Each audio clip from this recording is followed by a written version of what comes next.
meeting in person at the George DeFiero City and County Building Council Chambers or live streaming on Broomfield's website. The public may also participate in public comment either in person or by calling 855-695-3744 and pressing star 3 to be placed in the queue for comment. Please note that if you're calling in for public comment and would like to speak on more than one item on tonight's agenda, you'll need to press star 3 each time to be placed back in the queue for comment. Public comment will be limited to 90 minutes total per item. The first 1 through 15 participants in the queue have 3 minutes to speak. The next 16 through 25 have 2 minutes, and if time remains, the next 26 plus participants have 1.5 minutes to speak. Again, if joining virtually for public comment, the number to call is 855-695-3744 and press star 3 to be placed in the queue. Screeners will ask callers for their first and last name, neighborhood, and the agenda item the caller would like to comment on. Please call several minutes before the agenda item and press star 3 to ensure you're in the queue for comment. If joining in person, we'll ask you to come to the podium and state your name and your neighborhood for the record. The City Council meeting is called to order. Will the clerk please call the roll? Anderson? Here. Cohen? Here.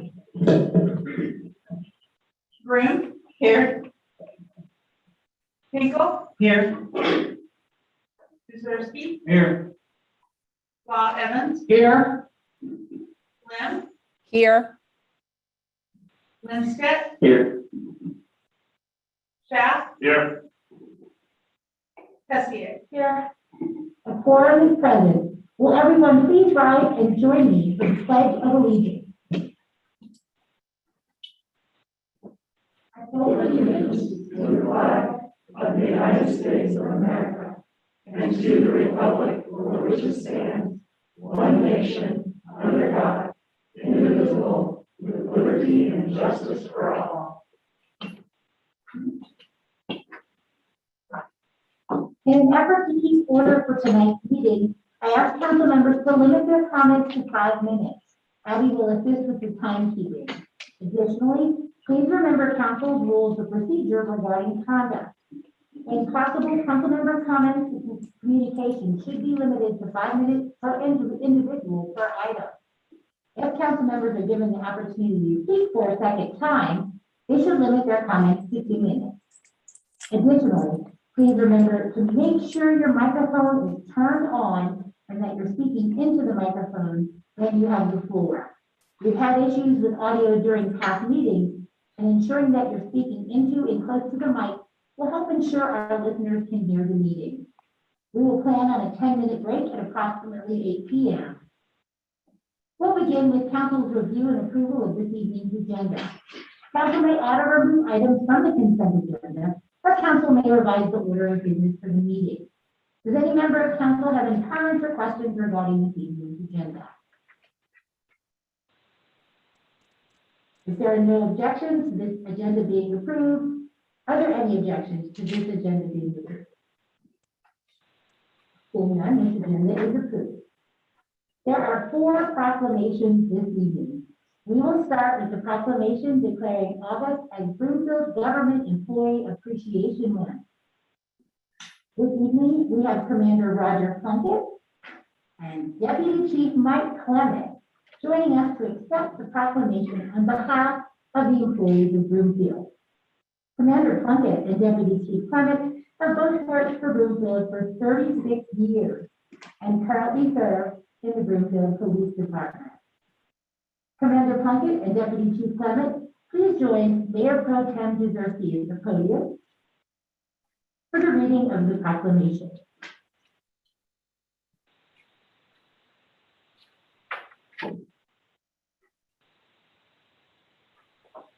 This is a proclamation declaring the month of August 2021 as Broomfield Government Employees Appreciation Month. Whereas a community is only as good as the people who inhabit it and the employees who care for it. And whereas the City and County of Broomfield takes pride in the quality of life it has established over time, which is made possible through the day-to-day hard work and dedication of its employees. And whereas Broomfield is fortunate to have government employees who excel in the workplace through their commitment, dependability, initiative, innovation, and practical stewardship of city and county resources. And whereas on a daily basis, Broomfield government employees perform a variety of challenging and important tasks that preserve public safety, protect the health of residents, ensure clean drinking water, execute safe and efficient wastewater and stormwater programs, help crime victims and the economically disadvantaged, assure quality systems for equal justice under the law, maintain Broomfield's capital assets, support business, economic development, and commerce for the future benefit of all, and many other tasks that may go unnoticed. And whereas local government employees in Broomfield perform a variety of services to enhance and improve the quality of life for residents of all ages in the city and county of Broomfield through recreation programs, environmental programs, art, music, and theater, entertainment, cultural offerings, classes, and educational programs. Whereas it's appropriate to recognize all Broomfield government employees for their service to Broomfield and extend appreciation and gratitude to the employees of the city and county of Broomfield. Now therefore, I, Darlene Castriata, Mayor of the city and county of Broomfield, do hereby declare and proclaim August 2021 as Broomfield Government Employees Appreciation Month.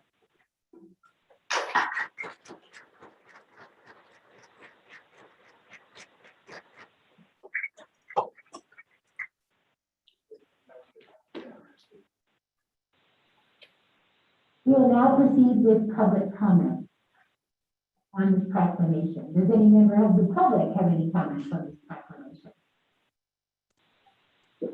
Mayor, if I may, once after the public comments, if DC Clement and Commander Plunkett would just say just real quickly some brief words. I know I've been here for 20 years, so I know both of them well, and they serve as examples for all of us. The two of them just happen to be from PD, but the seismic shift that our PD culture and otherwise has gone through over the last 5 years to 7 years has been really significant. And both of these gentlemen are true leaders in the PD and have really forged the way. So I, for one, am grateful. And on behalf of the city and county, we are forever grateful for your dedication and continued service and policing in a community-oriented way. Would you like to say a few words? Yeah, I would like to. It's an honor and a privilege to work for this community. We have just an awesome community and an awesome staff. We've done a lot of collaborative efforts so that we can get to know one another in different departments and support one another. And on behalf of all the employees, we appreciate all your support as well. Thank you. I certainly don't know if I'm qualified to speak on behalf of all the employees of the city and county, but I would first like to thank the mayor and council as well as our leadership from the city and county for recognizing the work that we acknowledge means a lot. I would tell you it's certainly been a privilege for me to serve this community. I think our investment in it is known well, so thank you so much. Thank you both for joining us and for your many years of service. We're grateful for you. Thank you. The next proclamation this evening is a proclamation declaring September 13th through 17th, 2021 as Small Business Week. Before the clerk reads the proclamation, will the representatives for this item please come to the podium and introduce yourselves for the record. Good evening, Mayor, Mayor Pro Tem, and council members. I'm Jeff Schreier, the Business Development Lead with the Economic Vitality Department. I'm pleased to be here tonight to speak with you regarding Small Business Week.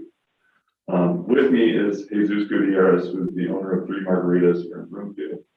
Jesus represents the values of Broomfield by sustaining our economy and helping our community thrive. Jesus assisted our city during the pandemic by volunteering his time to build our Back to Business program, which was crucial to keeping businesses open and operating safely. Additionally, Jesus has also started an app called Chapa to help the Latino community harness technology to connect them with employment opportunities. It is for these reasons that we would like to present Jesus with the signed proclamation tonight. Wonderful. Will the clerk please read the proclamation? Proclamation declaring September 13th through 17th, 2021 as Small Business Week. Whereas the city and county of Broomfield celebrates our local small businesses and the contributions they make to our local economy and community. Whereas according to the United States Small Business Administration, there are over 650,000 small businesses in Colorado, which represent nearly 99.5% of Colorado businesses, employing nearly 1.1 million employees in Colorado.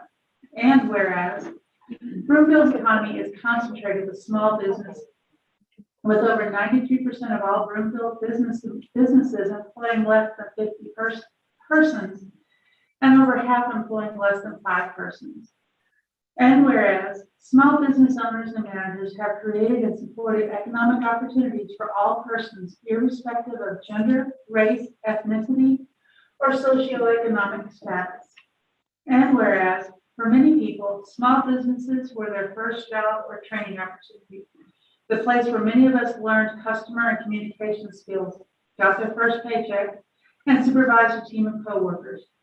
And whereas when we support small business, jobs are created and local communities thrive and preserve their unique character.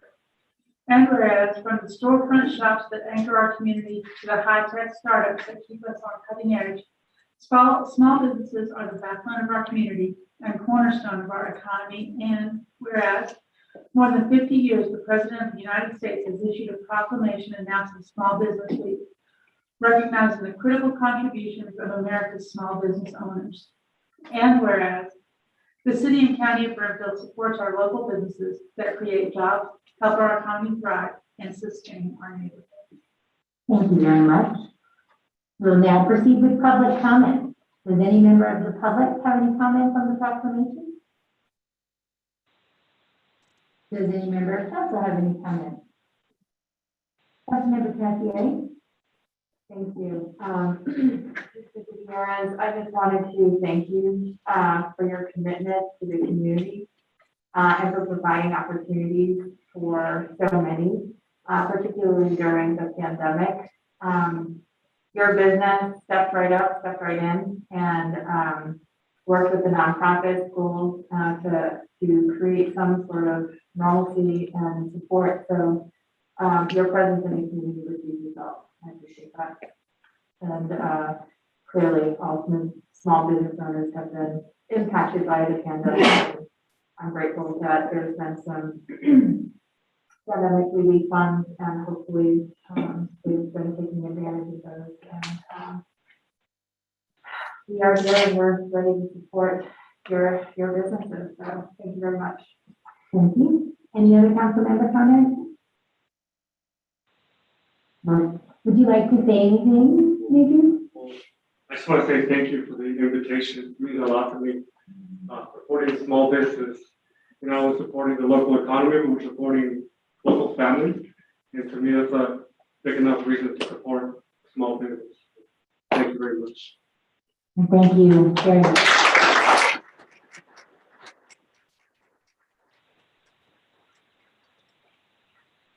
We hope the community will continue to support all of our small businesses, both during this week as well as throughout the year. Thank you.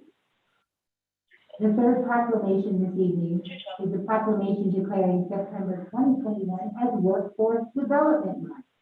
Will the representatives for this item please come to the podium to join Mayor Pro Tem Zubrowski for the presentation of the proclamation and introduce themselves for the record. Good evening, Mayor Pro Tem, and members of council. I am Chris Dewhurst. I'm the workforce manager. And with me, I have two of our talented workforce team members, Claudia McVeigh and Linnell Mines. Will the clerk please read the proclamation? Proclamation declaring September 2021 as Workforce Development Month in the city and county of Broomfield, Colorado. Whereas, as the world of work continues to evolve rapidly, the development of Broomfield's current and future workforce is and will continue to be critical to Broomfield's economy and prosperity. Emerging technology, automation, artificial intelligence, globalization, and the shift to sustainable energy have and will continue to change how and where we work. And whereas, in a time of significant unemployment and fundamental changes to the workforce brought on by the COVID-19 pandemic, it is critical to promote skills and education attainment so Broomfielders are ready for the jobs of today and tomorrow. To support employer leadership, to remain relevant to evolving industry needs, and to advance local innovation to the statewide level. And whereas, U.S. workers will need to upgrade their skills significantly as the world of work continues to change. Education, work-based learning, and other upskilling and reskilling pathways are key to preparing Broomfielders for the future of work. We must ensure that all Broomfielders have access to opportunities for high-quality, lifelong education that is connected to in-demand and growing career paths. And whereas, Broomfield is identifying key strategies to ensure that future of work is responsive to the changing economy. Among these strategies is engaging employers in helping build the talent pipeline. And whereas, the Broomfield Workforce Center and the City of County of Broomfield provides a wide variety of workforce programs to support individuals on their path to employment and help businesses find the talent they need. And that every one of Broomfield's dedicated workforce development professionals work tirelessly to deliver workforce solutions for businesses and individuals to meet the global challenges of tomorrow. Thank you. We'll now proceed with public comment. Are there any comments regarding the proclamation? I don't see any online. Next is council member comments. Councilmember Lim. Yes, as the council representative to the Workforce Board, I just wanted to recognize the tremendous efforts of the workforce team to meet the challenges during the pandemics to serve our workforce and our businesses throughout this time. So they've made tremendous efforts and been able to bring their resources together to offer an entire month of workforce development activities, which begin with a workforce open house on Wednesday, September 1st from 10 a.m. to 2 p.m. And all of the public is welcome to come meet the workforce team and get some professional swag. Thank you very much, Councilmember Lim. Councilmember Broom. Certainly, I would be remiss if I didn't chime in here and say I am a product of the Workforce Development Center myself. And after being unemployed for 11 months several years ago, I'm still in the job that the Broomfield Workforce Center got me and connected. So it's not only a phenomenal resource center, but full of friendly faces that are cheerful to see, because it's not a friendly time of your life to go through. So they're excellent employees and phenomenal resources. So definitely deserve not only the month, but several months of the year to be recognized. Thank you. Thank you. Any other comments, Councilmember Tapier?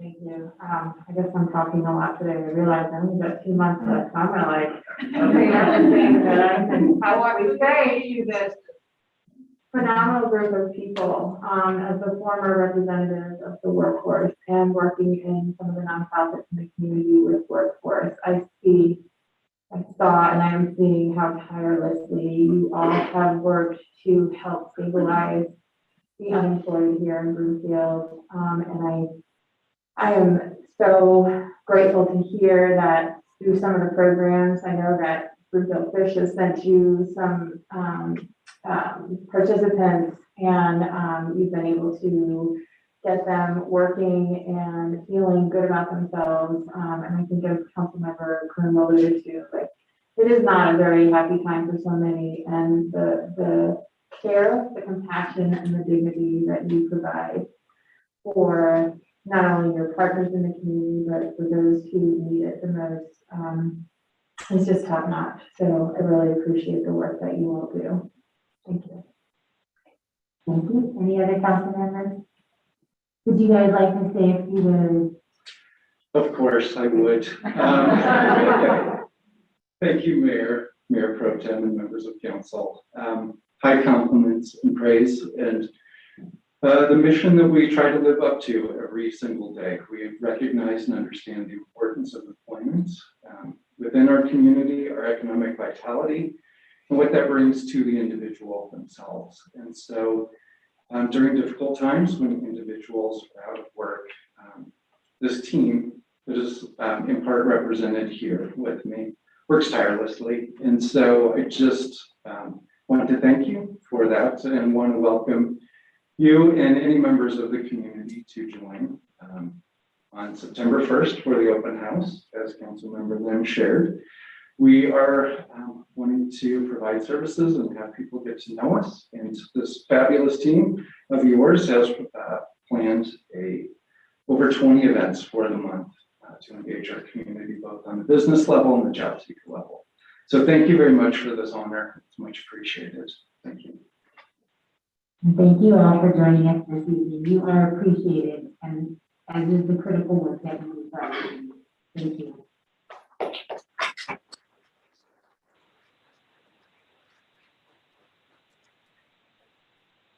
The final proclamation this evening is a proclamation declaring August 31st, 2021 as Overdose Awareness Day.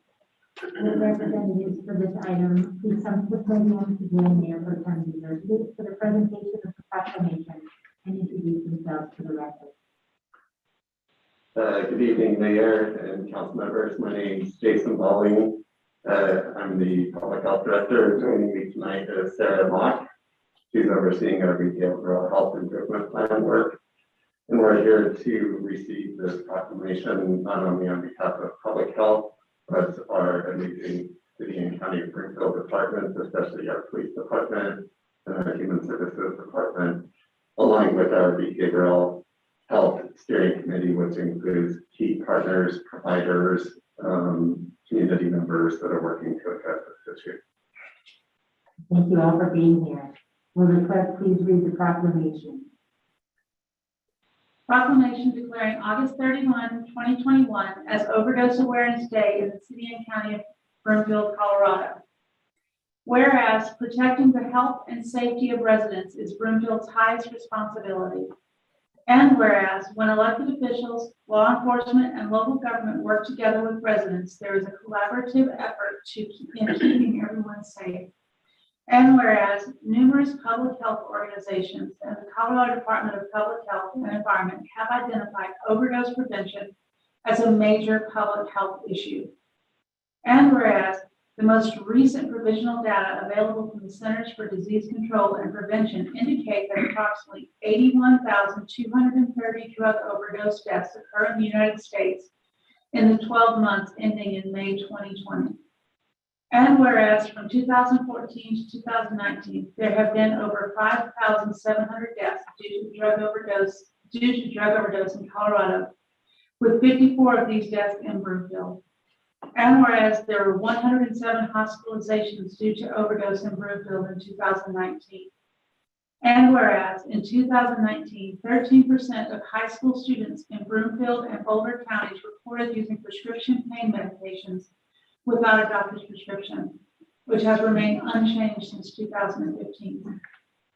And whereas Broomfield Police Department continues to enhance the mental health co-responder program, BCOR, that pairs law enforcement and mental health clinicians to respond to mental health related calls for police service. These teams utilize the combined expertise of the officer and the mental health clinician to de-escalate situations and help link people to appropriate services. And whereas the Communities That Care, the CTC Coalition, aims to influence underlying factors that contribute to or protect against youth substance abuse. And whereas A key strategy in the behavioral health improvement plan is to increase communications on safe storage practices and ensure that substance use is not normalized among youth. Thank you. We'll now proceed with public comment. Does any member of the public have comments on the proclamation? Does any member of council have comments? Councilmember Lindsay? Thank you, Mayor. I'll just say thank you for the work that we're doing, and I'm glad this proclamation can shine just a little bit of light on an issue that might not always be on everyone's top of mind, but that affects so many Broomfield families and so many families and people across Colorado every single day.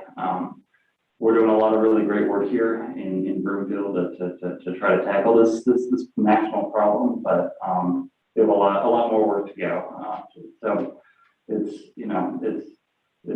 tragic, and I'm grateful that we're working to give some people the help they need. It's affected so many families. Families I know, my own family personally, and it's tragic. So thank you for the work, and I appreciate us bringing this proclamation forward tonight, Mayor. Councilmember Cassier? Thank you. And thank you, Councilmember Lindsay, for really bringing light to this issue, and for the work that you've done to create more awareness. It's about the suffering that people are experiencing. It's not necessarily about the drugs that are being used, right? So I think that making that poignantly clear, and there are many reasons people are suffering. And I wanted to I know that the refuge recently had a Narcan training. Could you say more about where or how organizations can get that sort of training?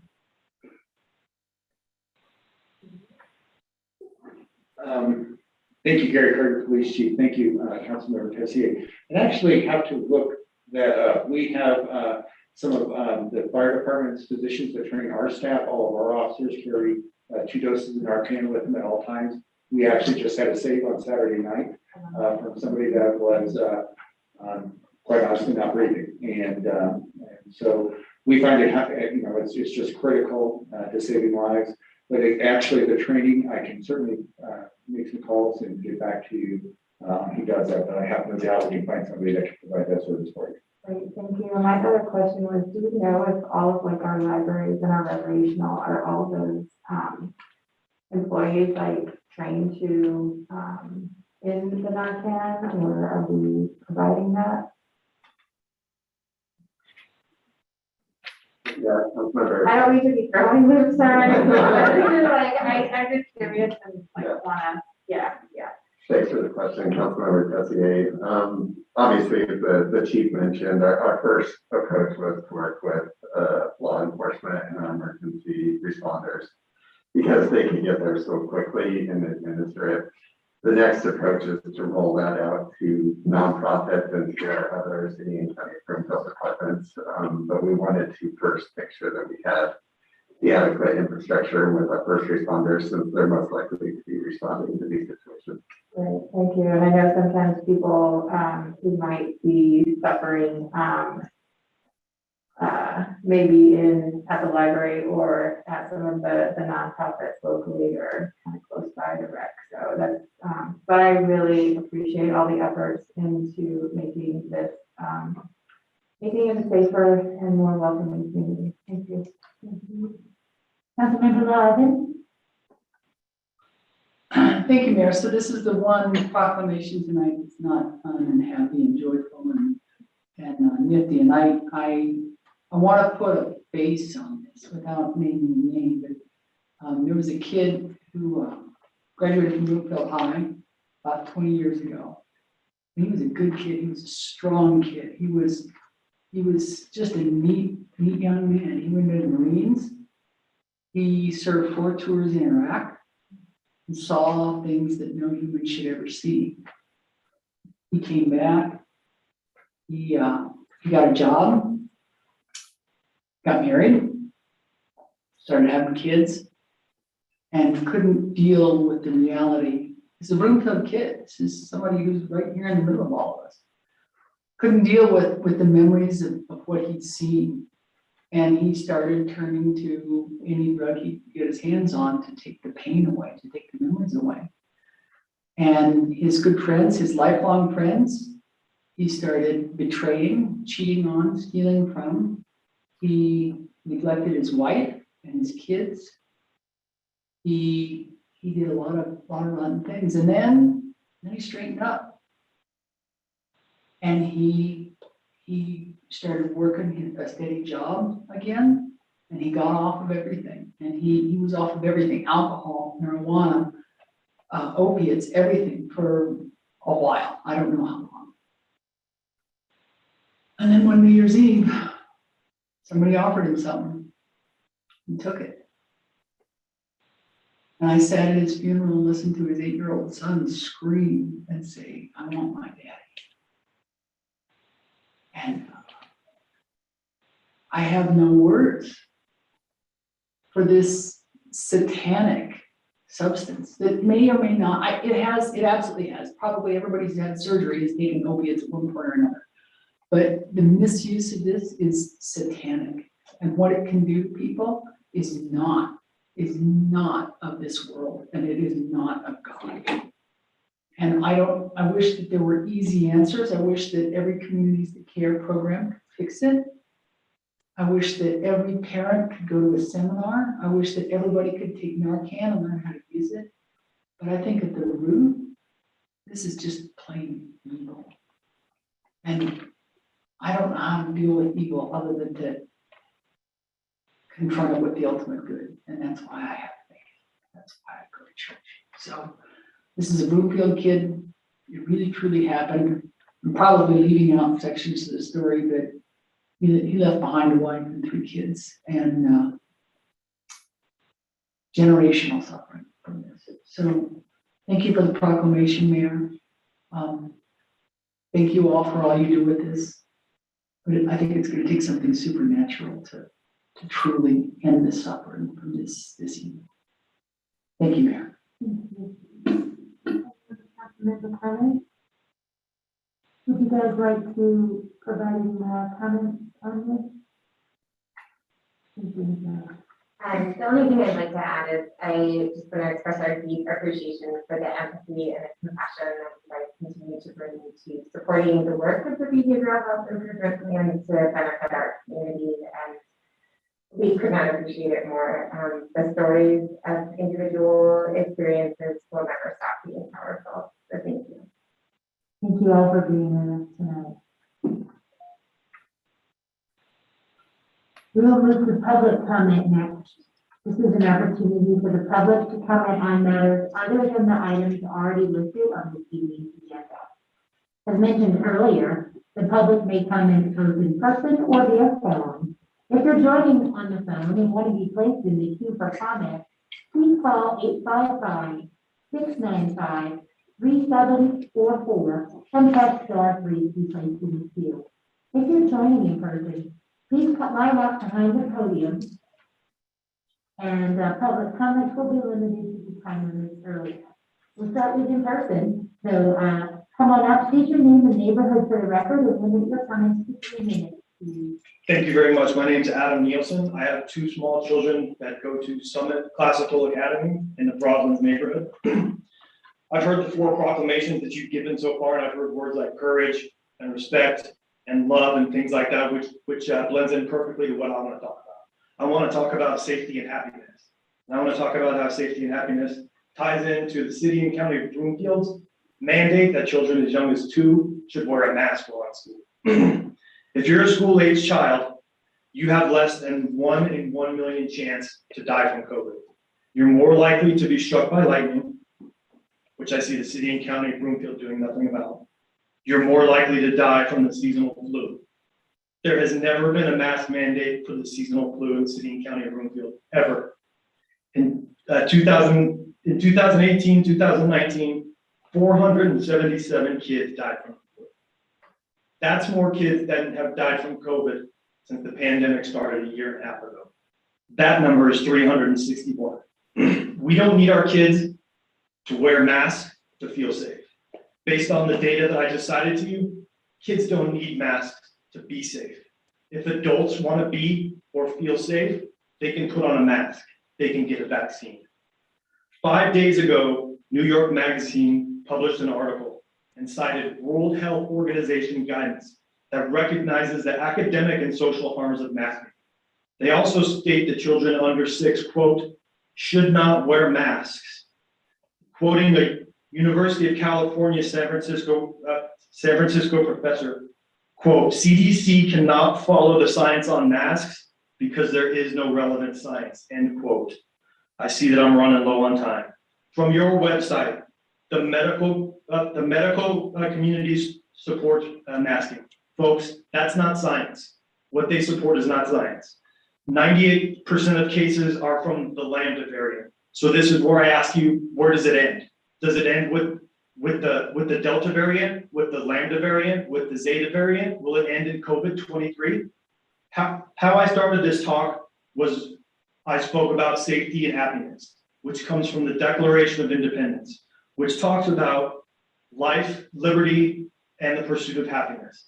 How can our children as young as 2 pursue happiness? How would any of you even know if they were happy when they're wearing a mask?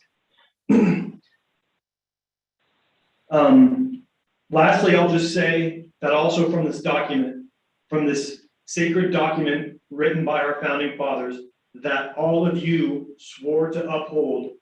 The government derives its power from the governed. We don't wait for you to tell us when we can go out to eat. We don't wait for you to tell us when it's okay for our kids to wear a mask. You work for us. That's how this goes. So if you want to wear your masks and you want to wander into council chambers late without a mask, but put it on once the cameras are on, extend our children that same courtesy. Give them the grace. Modify your order or just listen to the facts that I have here and throw your order in the trash. Thank you. Thanks. Anyone else?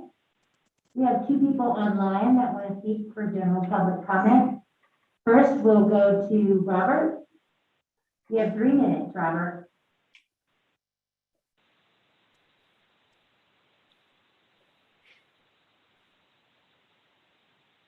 Can you hear us, Robert? Hello? Yeah, we hear you. Yes. Okay, Yeah. yes, I also wanted to address the mask requirement for ages 2 to 11. Mr. Volling provided no evidence for this mask requirement and pure speculation. Really, he's forcing his belief system onto the public. He said, unfortunately, our numbers are so small. I don't know if he meant, unfortunately, he has no evidence, but there is no evidence. He endlessly promoted getting a vaccine, even though there's breakthrough cases. You probably have better luck quitting processed food. We need more pushback. This is completely unwarranted. Public health has lost credibility. I don't know how in the world you can make a requirement like this with no evidence and pure speculation, but he did it. Most of all, these are the least vulnerable and most overprotected portions of our population, our children. What kind of heartless being wants to put a 2-year-old in a mask all day long? We need more pushback on these endless mandates. They will lead to nowhere good. Trust me. Thank you. Thank you. Next is Kathy. Please state your name and neighborhood for the record. Hello? Hello, Kathy. Hello? We can hear you. I'm having a hard time hearing you with your mask on, Mayor. So Yes, I have Kathy. a concern and I want somebody. Am I on? You're on. So I have a concern and I do want somebody to get back with me. I know you can't respond now. So about 2 years ago, maybe a little bit longer, some of the citizens that live around the Livingston Pad area where they were in the drilling phase were reporting eye damage and lung and trachea damage. And it looked like it was going to be permanent or at least long-term, and it looked pretty bad. So I attended one city council meeting where a woman got up, and I won't say her name, and I clearly remember it, but she and another person had gone to the same eye doctor for years, and all of a sudden they have eye damage, and then they also found out they had lung and trachea damage. So we that are over here where extraction is about ready to start drilling are concerned because it was in the drilling phase where this eye and lung trachea damage occurred. That looks like it may have been permanent for them. Excuse me, can somebody get back with me and let me know what's going on so I can disseminate that to our community that are about ready to get drilled? I mean, I think our concerns are valid. Nobody over here wants permanent eye and lung damage. Sorry, allergies. It's okay, Kathy. You still there? Yep, we're here, and we will definitely get back to you with that information. I think it's a fair question to ask. I don't know how that ended up. I think it's been studied, but no conclusion was ever reached or something like that, because things don't happen over 2 years, even though we're about ready to get drilled. Okay. Thank you. Thank you for calling in. All right, I don't see any other public comments. So we'll move on to council's community and event update. Before we move, oh yes, Councilmember Nick. Thank you, Mayor. I just have an announcement. Next Tuesday, the Refuge is hosting a suburban poverty tour at the Refuge next Tuesday from 11 to 12:30 p.m. Not only is council invited, you should have received an invitation from Marty Dormesh, but the public is invited. There's only 20 available spots for right now, but they do have a wait list if the spots fill up. I'll just read what they wrote on their announcement, and then you can follow up with the Refuge if anyone wants to go. Join local advocates next Tuesday for a special tour of Broomfield from the perspective of our neighbors who are unhoused or housing unstable. Although the increased visibility this summer of a small number of tent encampments have prompted community-wide discussion, poverty, housing instability, and homelessness have existed in Broomfield for many years. Come with your questions, concerns, and ideas, but mostly come with your eyes ready to see and ears ready to hear. And again, that's next Tuesday, 11 to 12:30, and there is an RSVP link that you could follow from the Refuge. Thank you. Thank you, Councilmember Michael. Any other council member community event update?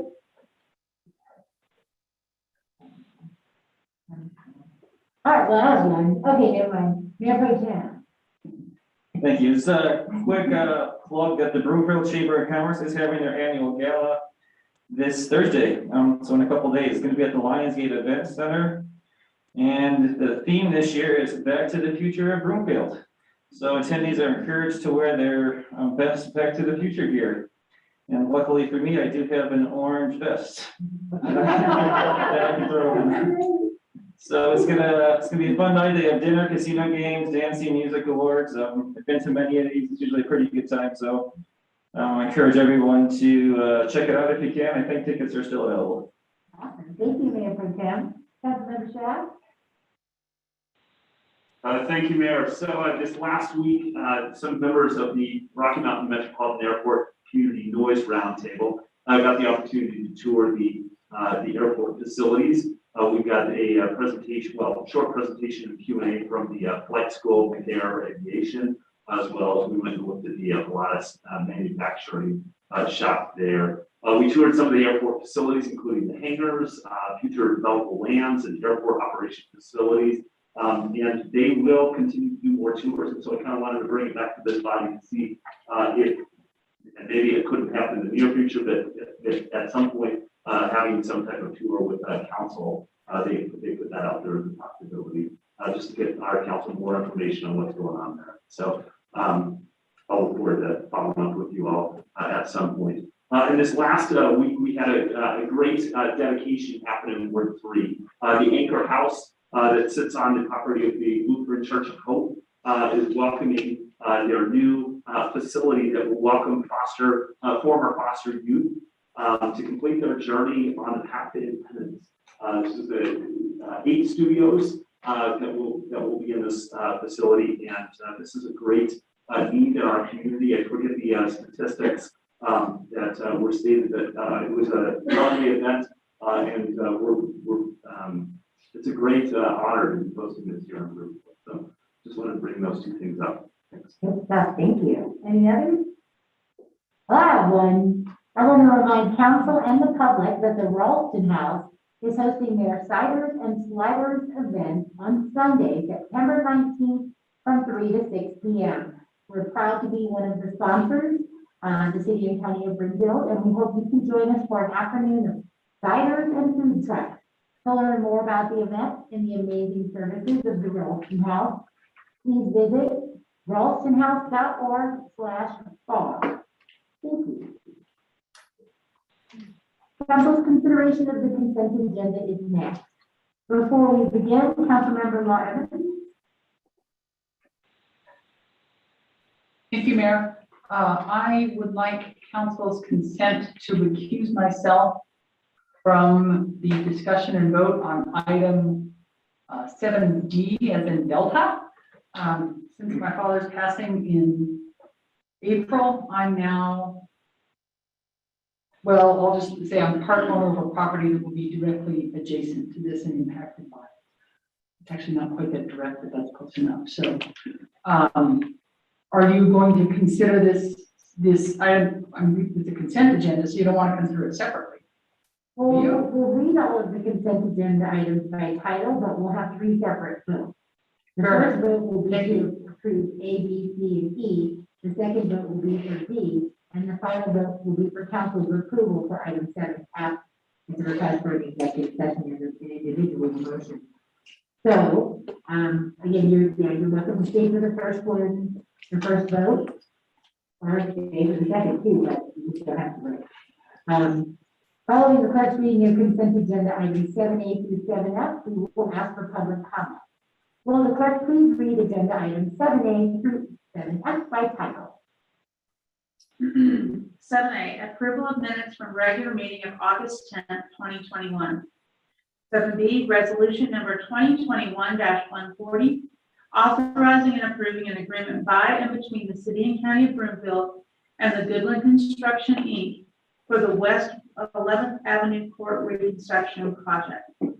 7C is resolution number 2021-141, authorizing and approving an agreement by and between the City and County of Broomfield and Vortex Services LLC for interlock and lift station rehabilitation utilities project. 7D is resolution number 2021-139, authorizing agreement between the City and County of Broomfield and Stanley Consultants, Inc. for the design of Industrial Lane Bikeway Phase 2. 7E, resolution number 2021-143, authorizing and approving an intergovernmental agreement by and between the City and County of Broomfield and Adams 12 5-star School for a joint school resource officer program. 7F is a request for an executive session to determine positions relative to negotiation regarding Flatiron Crossings and village reinvestment. Thank you. We'll now proceed with public comment. Does any member of the public have any comments on these agenda items? Seeing none, does any member of council have any comments on these agenda items? And I know Councilmember Lim has a comment on 7B. Yes, I just wanted to recognize that several residents of 11th Avenue Court in Lacamora had written council to support this resolution because of the severe drainage problems in that area. So I just wanted to say that we had evidence that from the residents that this was very needed and would be very appreciated when this construction goes forward. Thank you. Thank you. Any other council member comments? Before asking for a motion, I want to remind everyone that item 7E is an intergovernmental agreement and requires 2/3 approval of council. Additionally, Councilmember Lim is joining virtually, so we will use a roll call vote.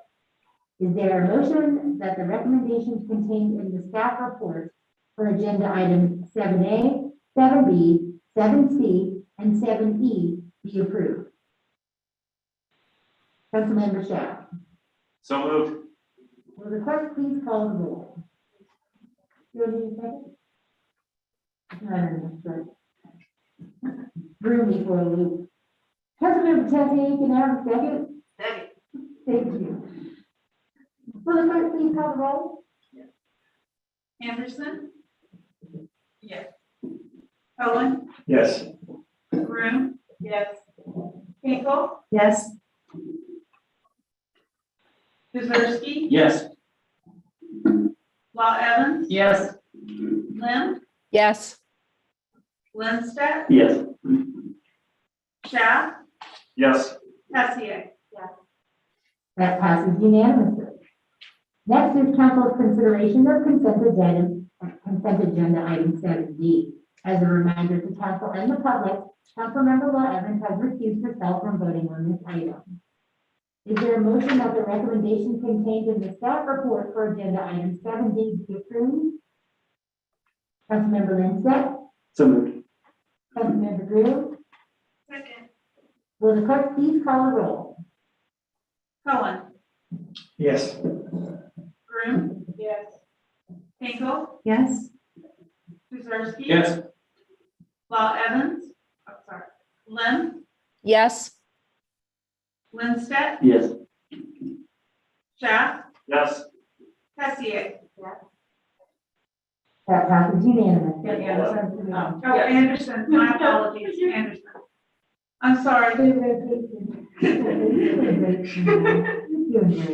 All right, so that is unanimous, and that passes. You can have Councilmember Law Evans come back. Next is council's consideration of consent agenda item 7F, a request for an executive session on Tuesday, September 14th, 2021. Will the city and county attorney please read the motion? That an executive session be held on September 14th, 2021 at 5:15 PM prior to council's regular meeting for the purpose of determining positions relative to negotiations regarding Flatiron Crossing and village reinvestment as permitted by CRS section 24-6-4024E. Thank you. Is there a motion? Councilmember Shah? So moved. Is there a second? Councilmember Lindstedt?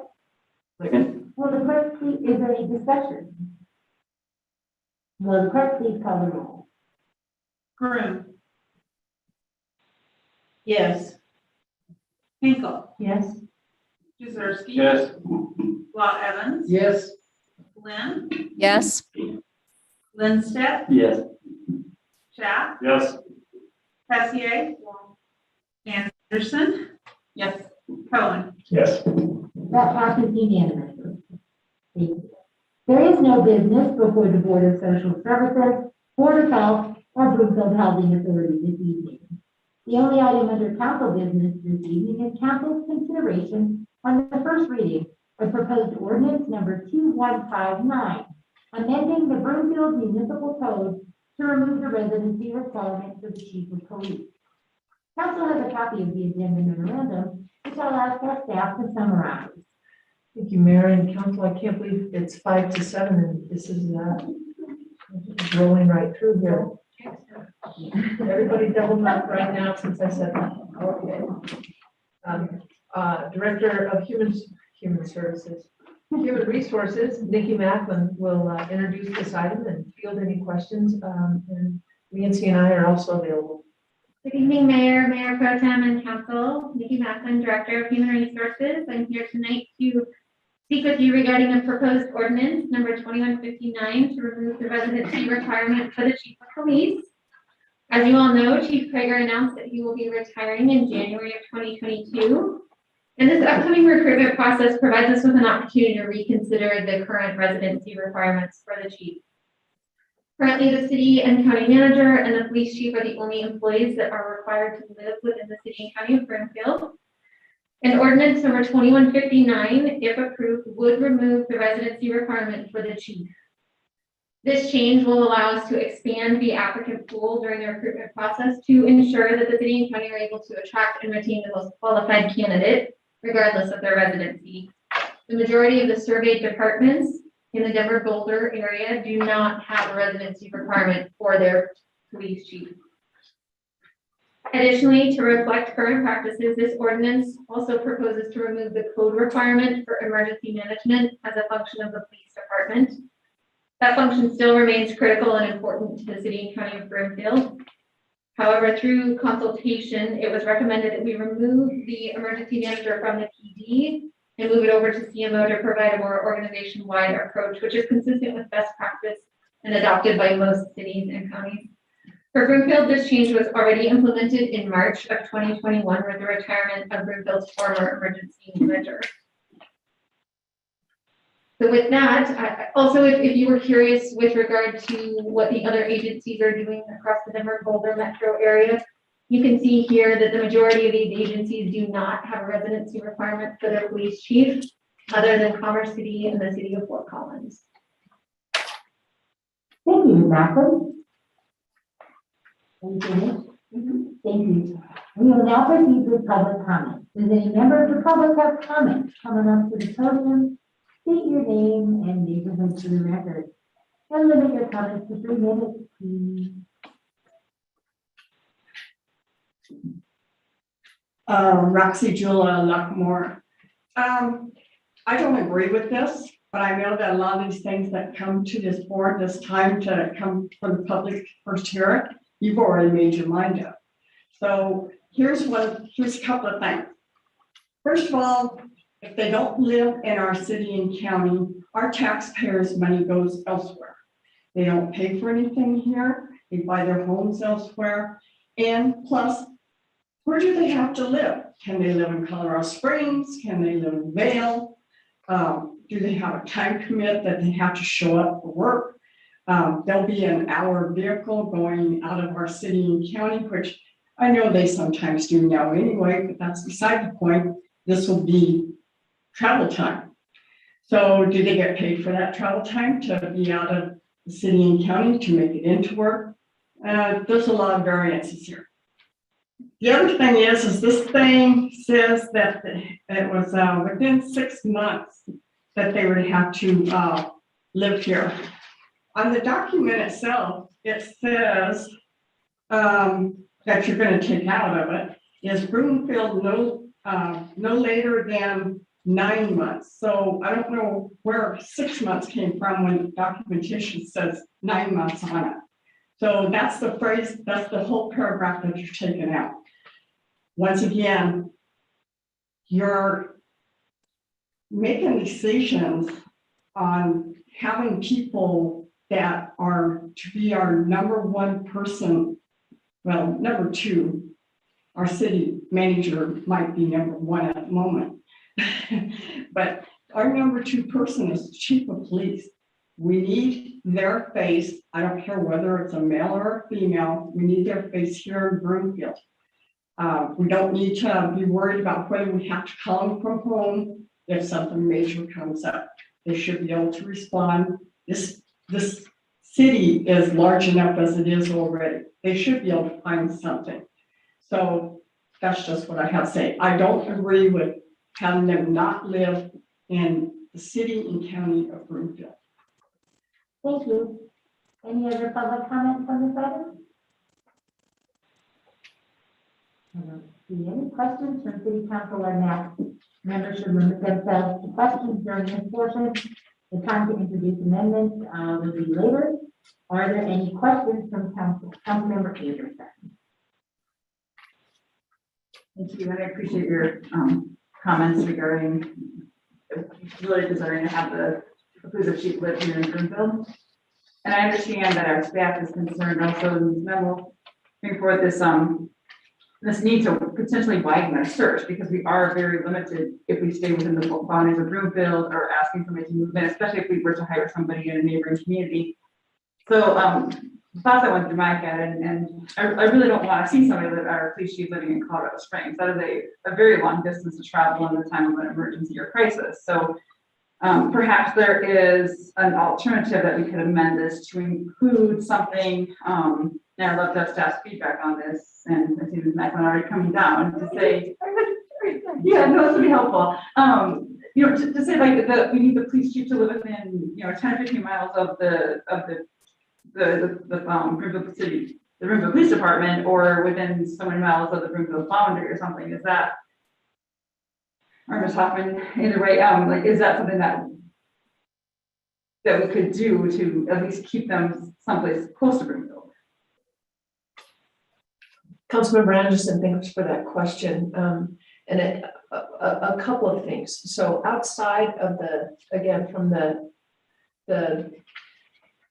best practices, Broomfield implemented this just prior to the last police chief search in 2014.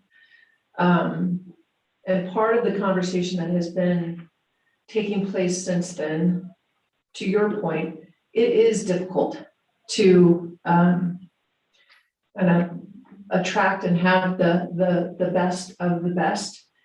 It's difficult enough in law enforcement right now, let alone those top jobs. So one of the considerations, for example, and the chief is here, Gary lives, if he were to be called to an incident in Arista during traffic, it would take him a good 35 minutes to get there from where he lives, which is right by Highway 7.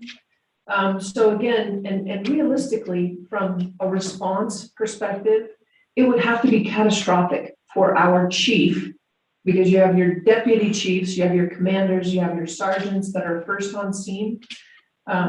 So again, kind of the smaller town feel, when you have a much smaller police department, that response rate is much more important from kind of those top positions.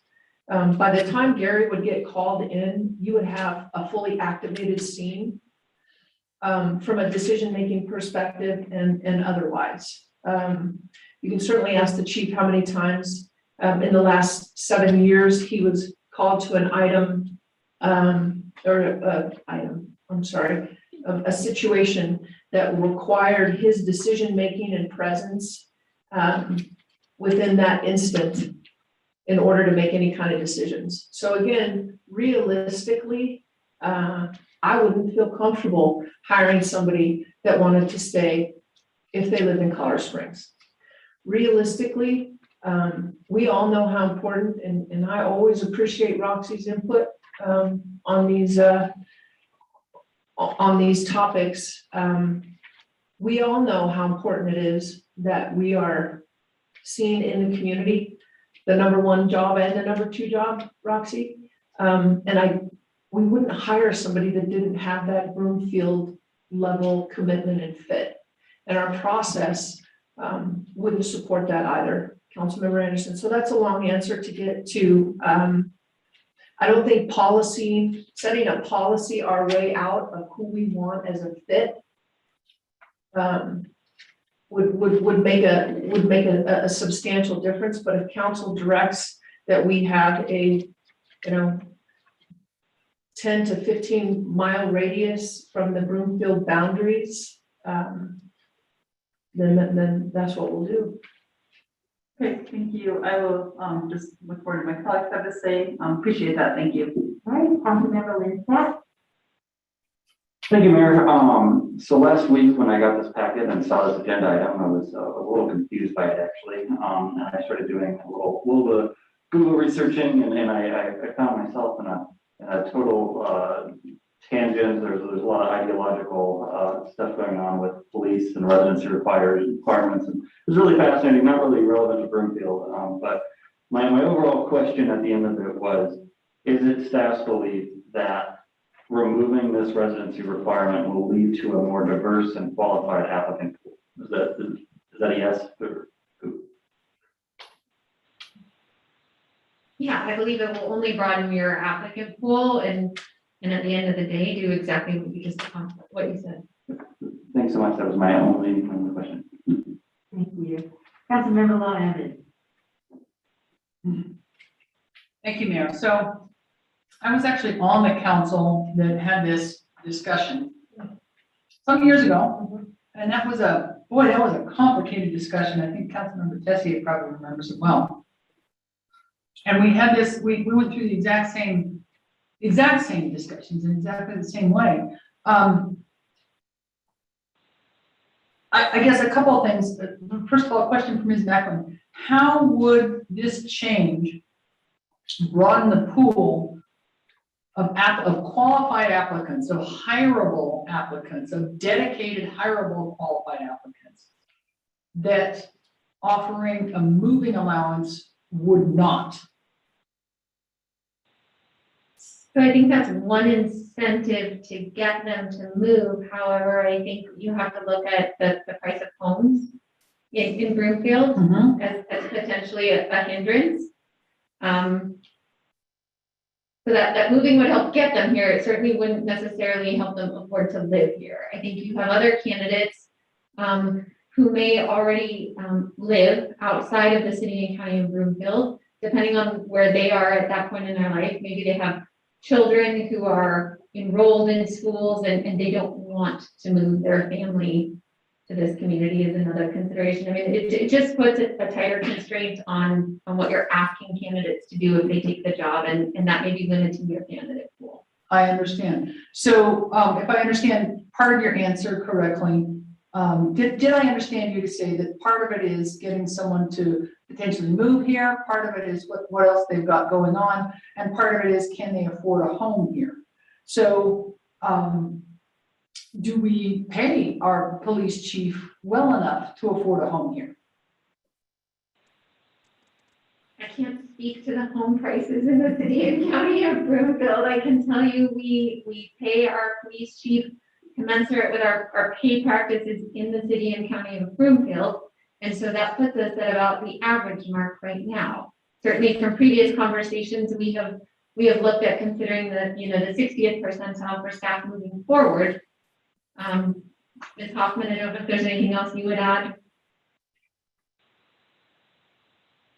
Yes and yes. And the third one is, again, when we look at Councilmember Law Evans, what that package is as we move forward, it will probably look different than it did when we hired Gary 7 years ago.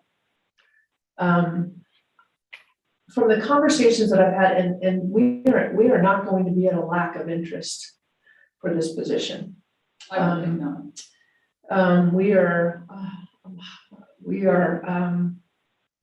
had a lot of law enforcement folks from our neighboring communities, chiefs and deputies that are interested. I know that when we were negotiating with Chief Krieger, it was when he went back, again, it's 2 household incomes.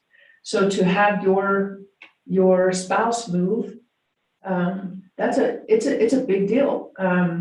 And one that I don't want to speak for Chief Krieger, I mean, he can speak for himself, but it was one that he really contemplated because his, their whole life had been built in another community. So again, in this mobile transient world that we live in, committing to a community doesn't necessarily mean that you have to live in that community. And so from the recruitment, the third-party recruitment that Ms. Macklin and I have been in touch with, again, if we would not have brought this if we thought for 1 minute that the best fit and best candidate for Broomfield couldn't be found if they didn't have to live here. I understand, and I appreciate that, because that was going to be my next question is, since I did not see a Section 18 request on this, I didn't know where it had come from. So do I understand that staff is bringing this forward? Yes. I see. So at this point in time, I know that this is when we're supposed to ask questions, but I'm having a really hard time seeing if there's so much interest, and if we put together a package that is persuasive enough, it's very, very difficult for me to come up with reasons to move away from this policy, simply because of a reason of investiture in the community. However, I would entertain potentially flipping this on its head And that is to say that if there were a qualified applicant out there who could not or did not want to and provided significant reasons, I would entertain a variance on that. If we had the perfect candidate who simply said, I live in the next community over or something like that, and I want to be Broomfield's next police chief, I'm qualified, we love them, it's fabulous, I would entertain a variance process. Is there anyone in this background that has a process like that? I'm not familiar with that process. What I would ask to consider is when we post a job, we have to make it very clear what the requirements are. And so in coming to you at this point in time, it is in anticipation of posting the job and making sure that those requirements are very clear. So if we were to post the job, it would have to say either there is a residency requirement or there's not, or if, as you're describing, if you're the ideal candidate, we may make an exception. That's a little sticky.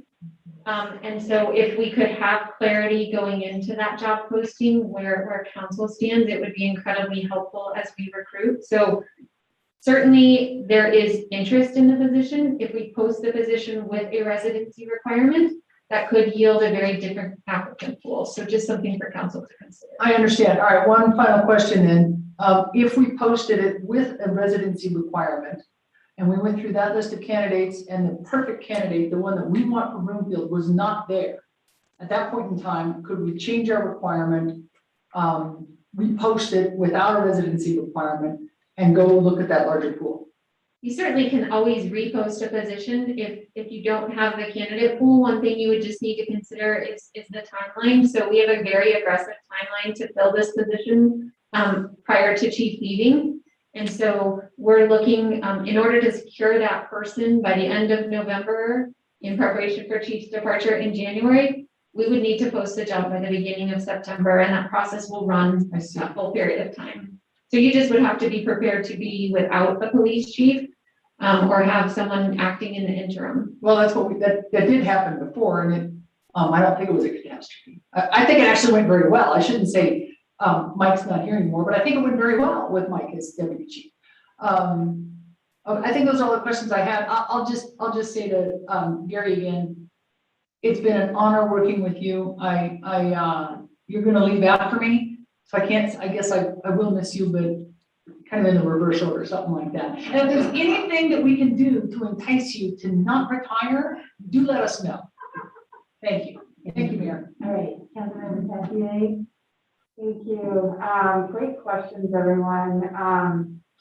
Have we talked with the police department about what their thoughts are? Is there something? We have, in fact, we spent the last 2 weeks starting at 5:30 in the morning and ending at about 11 o'clock, hitting every single roll call. They are, the majority, I can say without question, are welcoming of us removing that requirement. Thank you, that's all I have. I'll probably vote in favor of this. I mean, I was there and for all great reasons. And I think it still brings up some really great points. You know, with regard to if they live far away, they taking, the vehicle. And I think we are becoming more of a regional, and we're partnering with so many different communities that we kind of, it's everyone's problem, or it's everyone's joy, it's everyone's partnership. So I think I've heard some really persuasive arguments here for having that. So thank you. All right. Councilmember Henkel?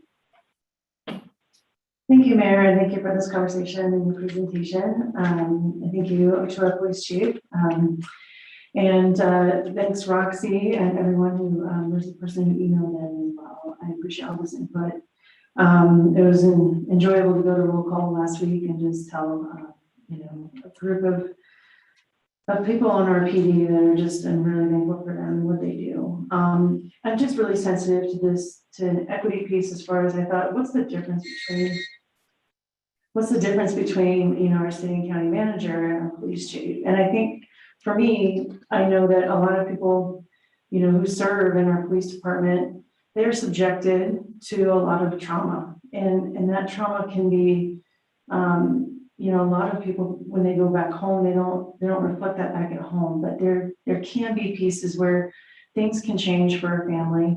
And so, you know, my husband served in Afghanistan, and there's a huge piece of, you know, what does PTSD look like and those sorts of things. So I'm just really sensitive to the families. And if we have someone that is inside of our police department that has a whole lot of institutional knowledge about Broomfield, and they have not been required to live in Broomfield, and all of a sudden they've been required to then up and move their family and their kids, I think the less that we uproot that family and the same dedication that we've had all along, I think the better that we can serve our police chief and the stability of their family. And so that's just where my equity piece comes from. And I also think to your point, Ms. Hoffman, is that we could have someone that lives right across I-25 in Thornton and can get here much quicker than even I can from McKay, and just the way that Broomfield is shaped. So I just want to be sensitive to that. Thank you.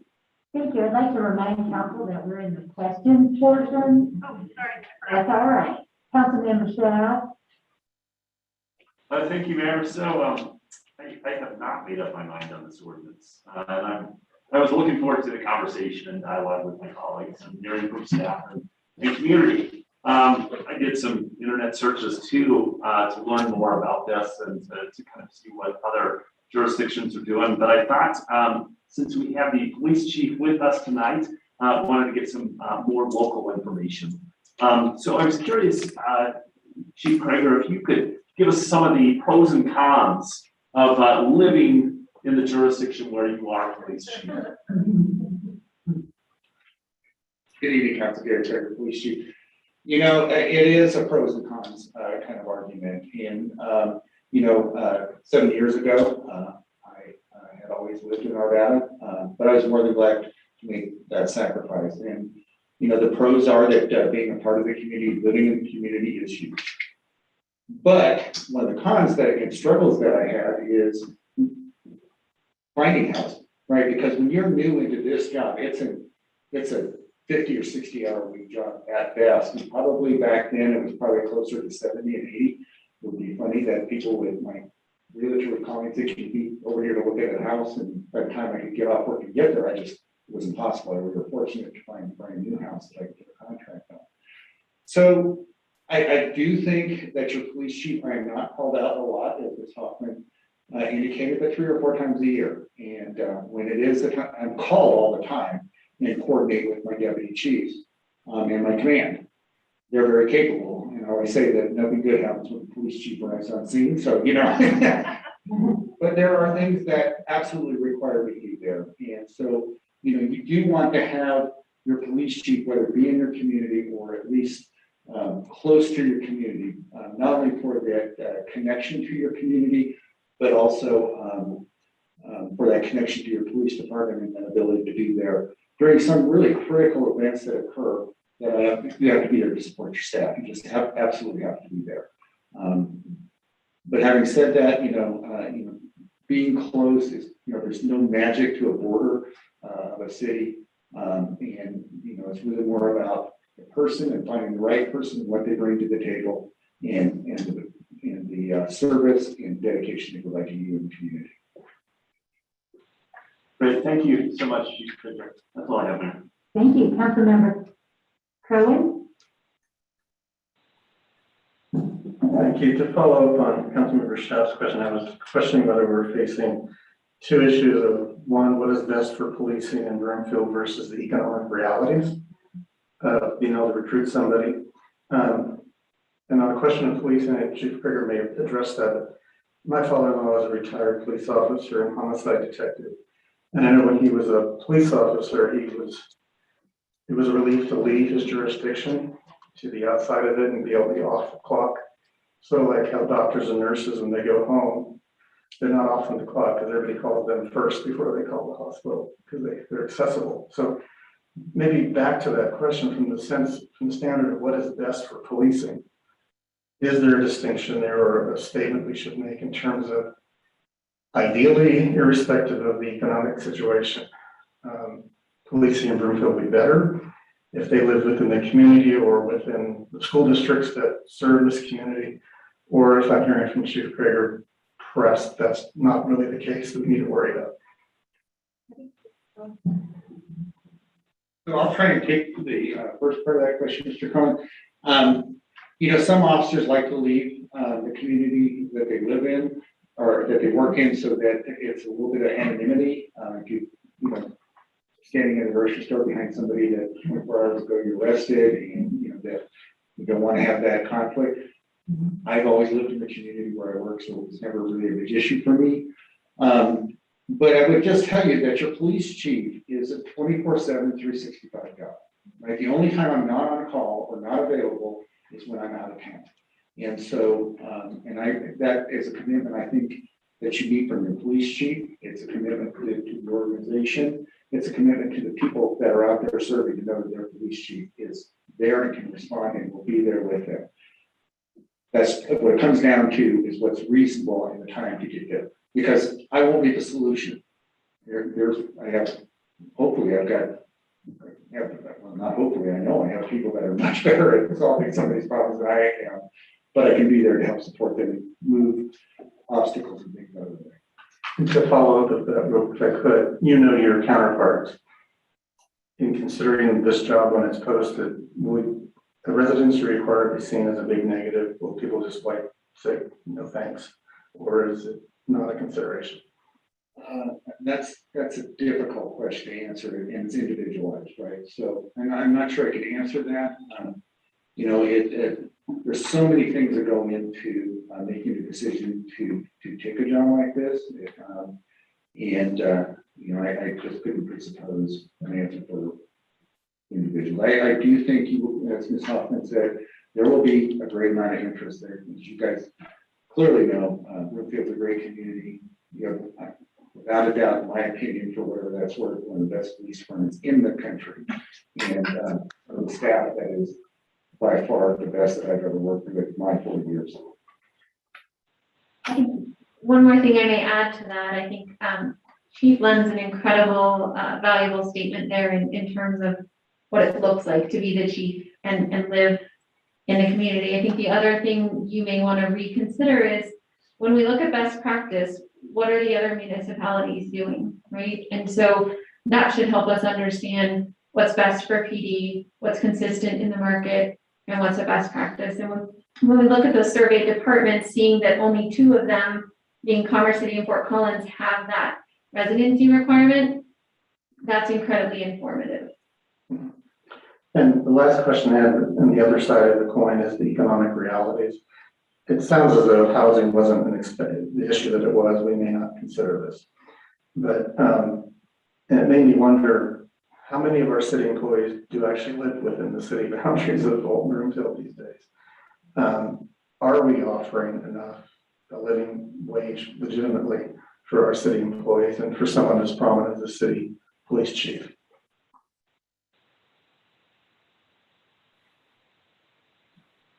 I think it's a timely question, Councilmember Cohen, and one that you all have decided that we're going to be at 60%. So I think when we have this conversation a year from now, it'll be a different conversation, tangible. I can add that at the last roll call today, so part of the police chief recruitment, one of the key components is that we hear from the police department and they are actively engaged. And the way to do that is to have them really help design and set what that process looks like. So the outcome is based on the process. While we were at roll call today, one of the officers indicated that about 20% of our police force actually live in Broomfield. Just for, not from a department head level, but just from our service level folks. I don't know what the rest of, we can certainly find that out. But the number that they used was 20% of the police force. Again, it's the first time, this is the first council that's adopted a compensation philosophy. We've never had that before. Everybody's very excited about that.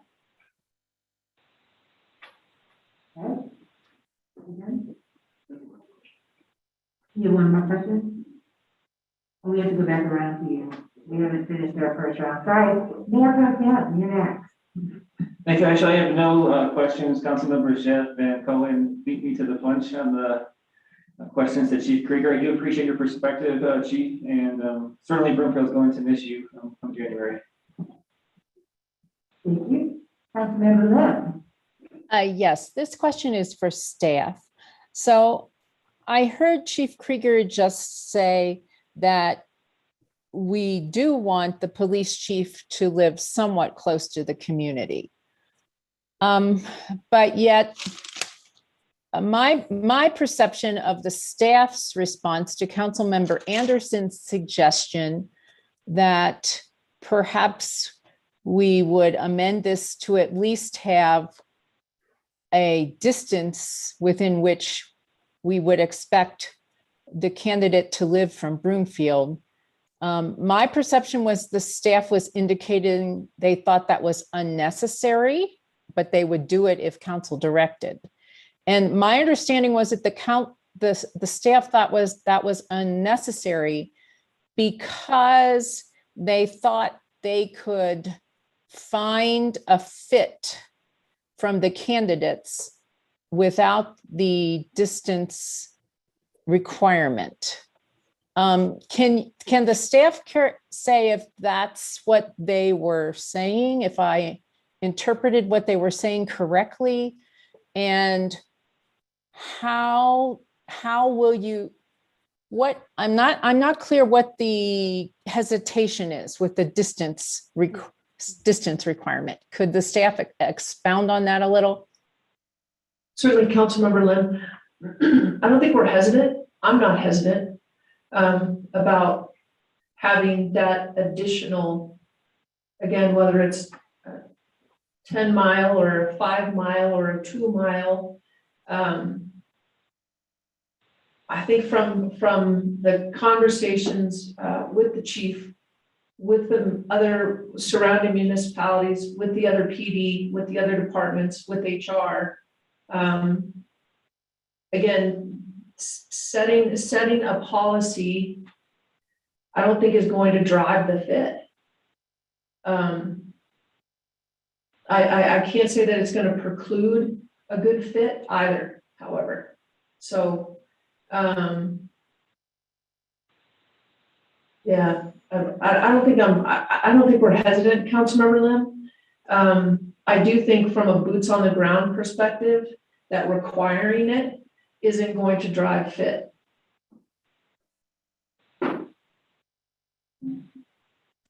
Okay, thank you. Thank you. Before I go around, there's some second round questions. I have two really quick questions for Chief Krieger. Hi, Chief. Yes, Mayor. Do you think that we need a residency requirement for your replacement? That's not my decision.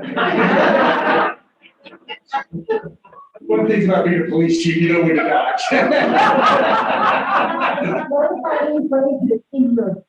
Sure. So again, there are a lot of factors here, but what I would say is you have a unbelievable city and county manager, and it's about she's the hiring authority, right? So as you find the right person that is going to move this department forward in the direction you want, which is absolutely what I want as well, then Ms. Hoffman can have a discussion with that candidate, negotiate the terms of employment, and set the boundaries to where it's a comfort for both her and the staff and all of you without having to set an artificial number right now.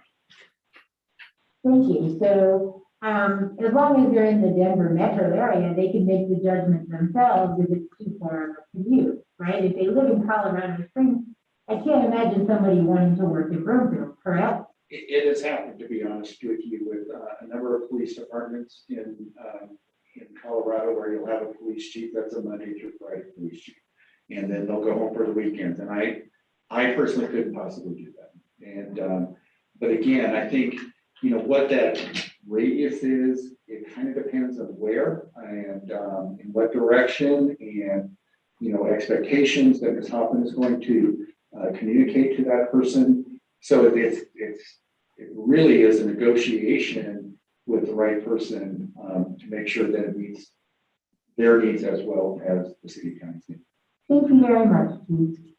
All right, so a couple other council members have questions. Councilmember Tessier? Yeah, this one, I have a question and then answer to Councilmember Cohen. Those who travel into Broomfield, the housing needs assessment that 87% of the people who work in Broomfield travel into Broomfield. So that's your statistics. The police force has actually a higher percentage, which shows service industry, right?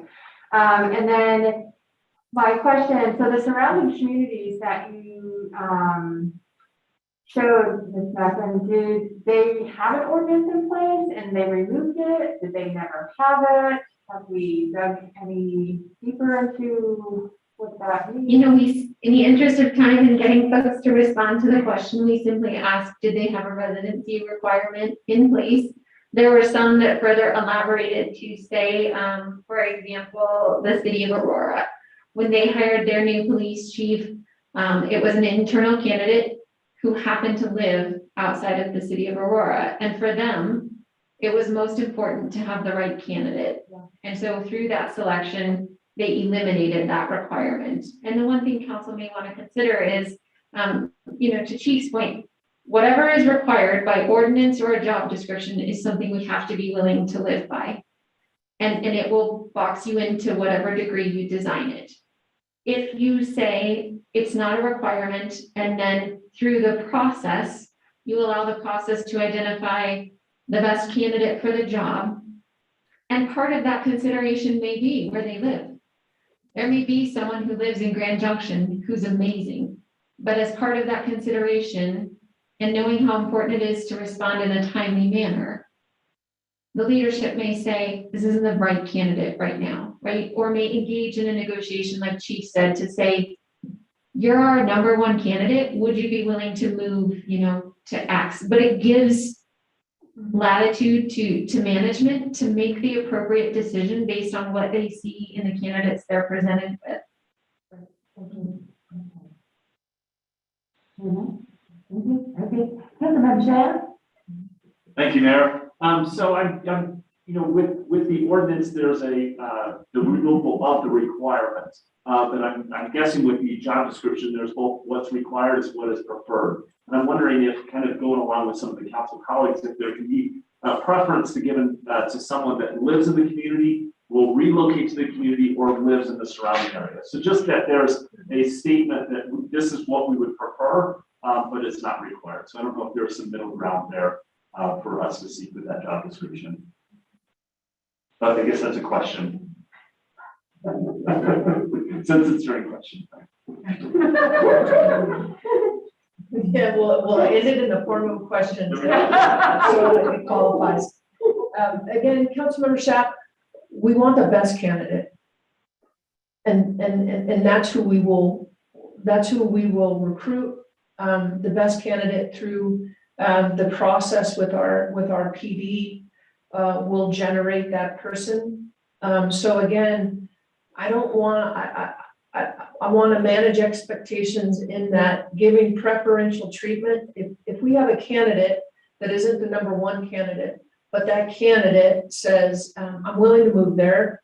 And we have another candidate that we, through the process, has deemed as the best candidate, and they don't want to move here, we're going to go with the best candidate. So again, that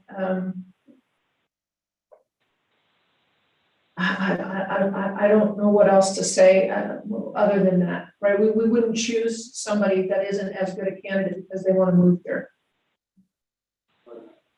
Thank you, Mayor. Thank you, Councilmember Anderson.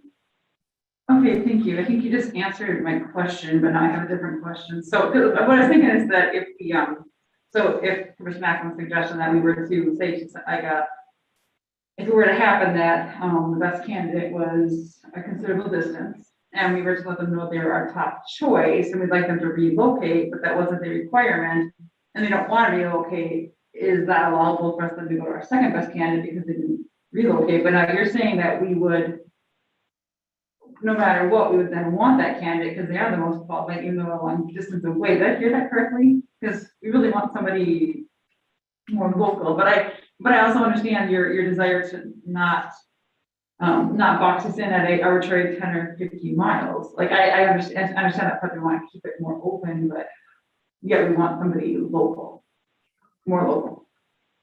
I think what would be advisable is to allow your hiring manager the discretion to identify the best person for the job, for the organization, for the leadership of the PD. And the best way to do that is to not box yourself in with an ordinance or requirement like this if you feel it will limit your ideal candidate selection. Okay, so what we're saying is that even though we want somebody local, our ideal candidate might not be so local, we might be okay with that, with the, like what the chief is describing as that someone who comes in just for their work week and then goes home for the weekend, that we would be then okay with that, that was the best candidate. Best candidate is not somebody that's going to be here Monday through Friday.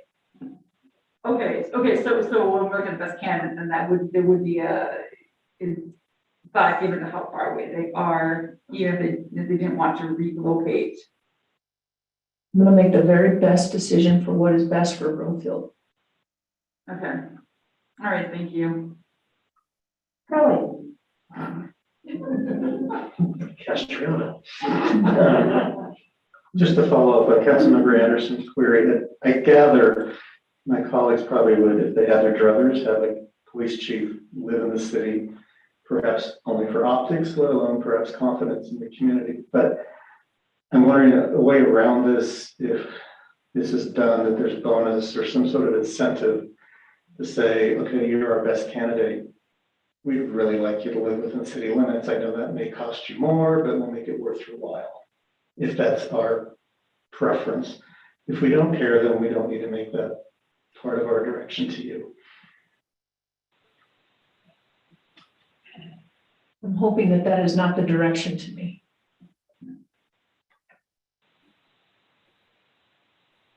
Okay, well, let's just say, who makes the decision? Who has to hire the new police chief? Ms. Hoffman is the hiring manager. Exactly. So it's not council's decision on who we hire for our police chief. Correct? It is your decision, right? So it would be, would you say it would be in the best interest to give the city and county manager the most latitude in choosing the best candidate for this role? Absolutely. As a hiring manager, I would trust her discretion to hire the best candidate. I couldn't agree more. Thank you. So, moving on. If there are no other questions, next is council's consideration of proposed ordinance number 2159 on first reading. Will the clerk please read proposed ordinance number 2159 by title? Ordinance number 2159, amending section 2-60-060 of the Broomfield Municipal Code, removing the residency requirement for the chief of police. Thank you. Is there a motion? Councilmember Tessier? Thank you. I move that ordinance number 2159 be adopted on first reading and ordered published in full. That a hearing on the ordinance be scheduled for 6 p.m. September 28th, 2021 in the council chambers at the First City and County Building. And the second and final reading of the ordinance be scheduled for September 28th, 2021 following the public hearing. Thank you. Is there a second? Councilmember Drew? Second. Is there any discussion? Councilmember Law Evans? Thank you, Mayor. So I understand the reasons behind this and the philosophy behind this, but I guess I disagree with it in that it's my belief that the optimal candidate will be one who desires to have emotional investment, not only in the community, but in the community policing model that the chief and the department have built all this time. And I think about, not just, I don't want to say the optics, but I think about the reality of the situation is, let's say there's an incident of some sort, a blizzard, which we've certainly had in the past, or God forbid, some horrible law enforcement event, something like that. What would it look like in the press if they said, yes, well, the Broomfield police responded, but the chief was an hour away at the chief's home in Evergreen or somewhere and couldn't make it here to be present, during this difficult time in the city's history. It just, to me, this just doesn't make any sense. I understand the optics, I understand the mobility of the workforce, I understand all that, but as a lifelong Broomfield resident, I want our next police chief to be emotionally invested in Broomfield, just as our current police chief is. So I guess I would like to make a motion to, a substitute motion to amend the ordinance to not include, I'm trying to figure out how to say this, to not include the removal of the residency requirement for those reasons. Ms. Rogers, did I say that well enough? Yes. Yes, if I understand your motion, because there's two parts to this Exactly. ordinance. Yes. So your motion to amend would be to undo the deletion of subsection B. Right, exactly. Okay. Under council's new rules, to introduce that amendment, we need 2/3 of the vote. Right.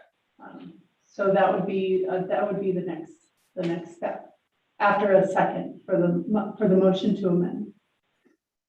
Is there a second for the motion to amend? To allow the process, I will second it. Okay, got a second? Roll call vote? Yes, at this point, we do need a roll call vote because Councilmember Levin's virtual. Okay, can we please clarify this amendment because I'm not clear on it? Sure. If actually, Jake, we could put back up slide 2.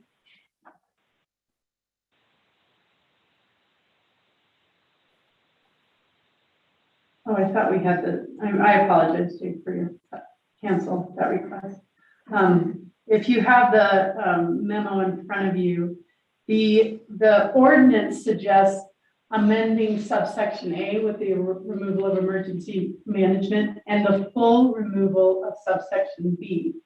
What Councilmember Law Evans' amendment is to not have the full removal of subsection B. The ordinance would be limited to just the removal of emergency management and A.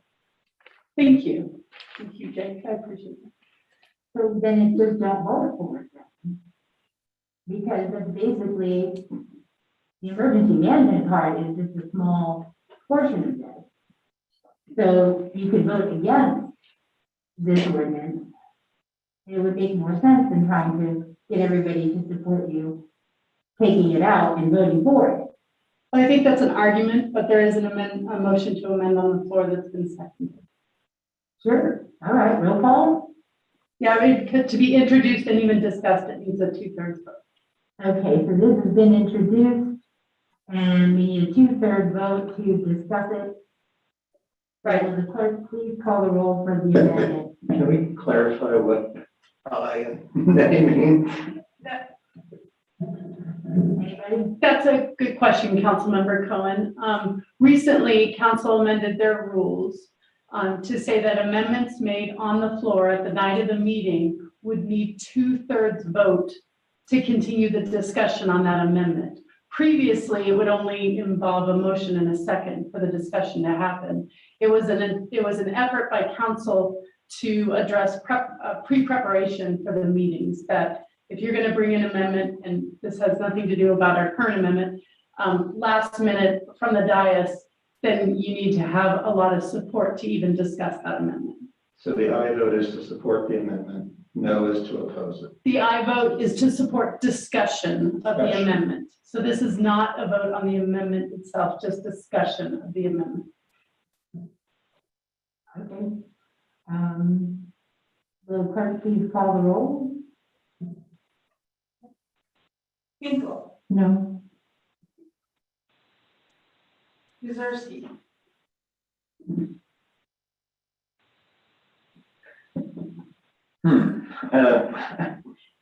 Yeah, no. Law Evans, Yes. Lim, No. Lindstedt, No. Schaff, No. Tessier. No. Anderson. No. Cohen, No. Groom. No. That fails 9-1. What's next? So you would continue the discussion of the ordinance? Bill, can't we just vote on it now? If yes, or go to the next step, you could move to a vote. I didn't know if there was anybody left on the list to discuss. No, I don't have anybody. Yes, there was. Oh, yeah, sorry. Mayor Breakdown. Thank you, Mayor, and only because I did follow our protocol and not make any comments during the question section. I would like to just give a quick 2 seconds, my perspective. And I really did appreciate all the comments that we've had tonight in this discussion. I did appreciate, I'm really looking forward to Chief Krieger's perspective on this as well. Not sure if he's in the room anymore, but I've been very torn on this. I totally get that. Why our city manager would want a more qualified applicant pool, and I do agree that removing the restriction probably does open up that pool. Because I certainly can see that there could be someone who lives in Westminster, Arvada, or somewhere nearby who doesn't want to uproot their family and take their kids out of school. So I get that. On the other hand, I've always been very adamant that for both our city manager and for this position of chief, that we have someone that's really involved and invested in the community. And while you certainly can be committed to the community if you don't live in it, I don't believe that you really get that same understanding at the same level, if you're commuting in every day as opposed to being here and living it, day and night. So, from that perspective, I'm very torn, and tonight I'll probably vote in favor just to keep the process rolling. But I'm going to be thinking about this more over the next few weeks before we get to second reading. So, thank you. Thank you. Councilmember Schaaf. Thank you, Mayor. So I do appreciate the conversation with my council colleagues and hearing from staff and residents. I definitely don't want to hamstring the hiring process for our city manager. And so removing this from the ordinance, I think makes a lot of sense. I think there are some ways that we can incorporate the idea that we would like the person that is hired to live in the vicinity, whether that's 15, 20, whatever, how many miles from Broomfield. But I think to remove it from the ordinance at this time makes a lot of sense. So, I will be supporting this tonight. Thank you. Anybody else? All right, so we had a motion and a second on the original ordinance, and then we went to discussion. So can we go to the roll call vote for the ordinance? Okay. Will the clerk please call the roll? Kuzinski, Yes. Law Evans, Reluctantly, yes. Lim, Yes. Lindstedt, Yes. Schaff, Yes. Tessier. Anderson, Yes. Cohen, Yes. Groom, Yes. Hinkle. Yes. That passes unanimously. Thank you. The city and county attorney's report is next. Ms. Rogers, do you have a report? I do, thank you. Thank you, Mayor Castriata.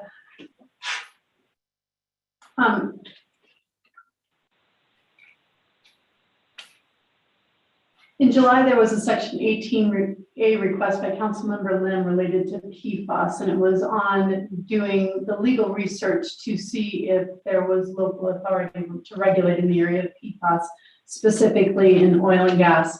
That memorandum was circulated to council on August 12th through our outside counsel, Elizabeth Paranos, that there is some ability to regulate PFAS on a local level. The memo went into great detail, and I won't cover it all. Some of it is attorney-client privilege. There was some information in the memo about federal and state efforts to regulate PFAS as well. There's a federal act going through the Senate right now. It passed through the Senate in July, called the Pipas Action Act, which would impact PFAS at a greater scale. Right now, that's stalled in committee. We don't know where that's going to go. The states across the nation are taking the lead in regulating PFAS. In Colorado alone, there were more than 180 bills in 2020 related to PFAS. A lot of these had to do with consumer product restrictions, regulating PFAS in drinking water, and remediation funds. In addition to firefighting foam, which is one of the biggest areas, I think, of PFAS regulation right now that has actually had a big impact.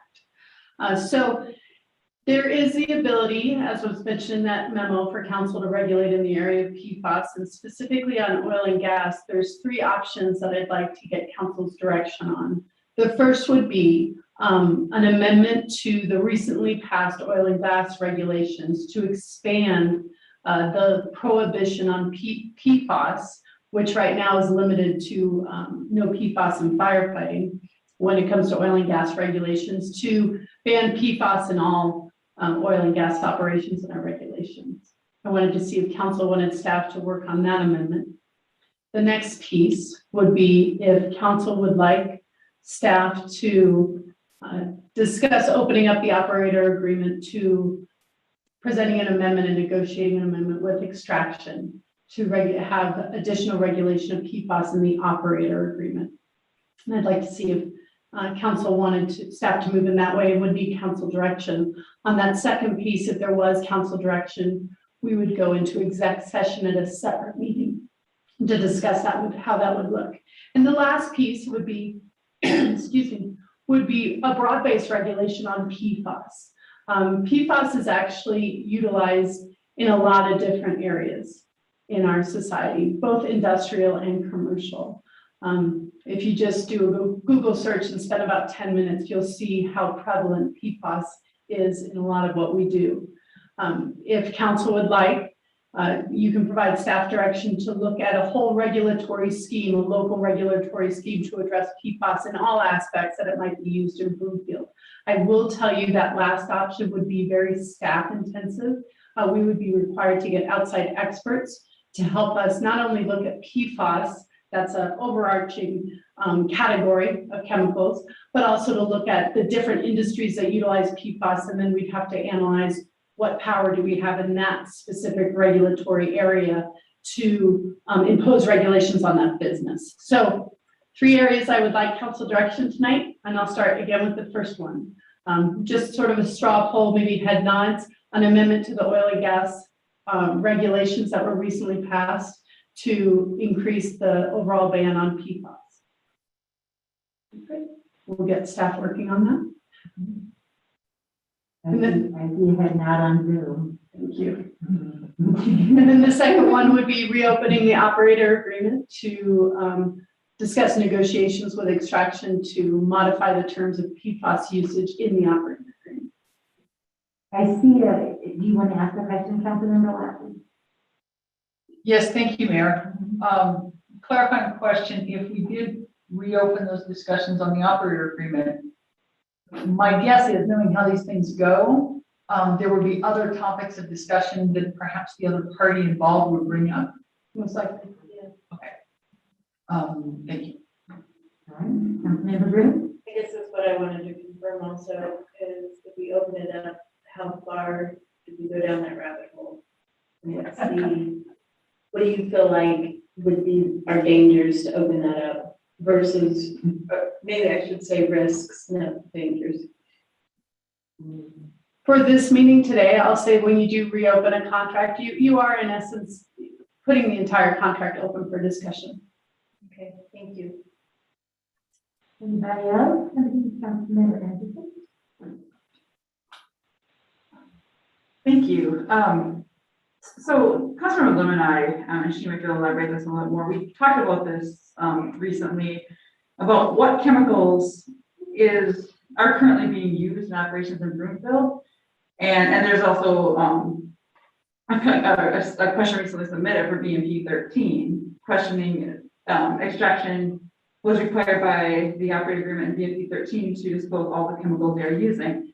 So have they been using PFAS in their fracking fluid in Broomfield? Would be the first question I would look at, not necessarily reopening the operating agreement, but are they actually even using it? And I think that would be, I would appreciate, I don't think I can expand it to that one, to not necessarily open the operating agreement, but to check to see if they were even using it and if they even plan to be using it, because you'd want to know that before you even consider opening your negotiating operating agreement.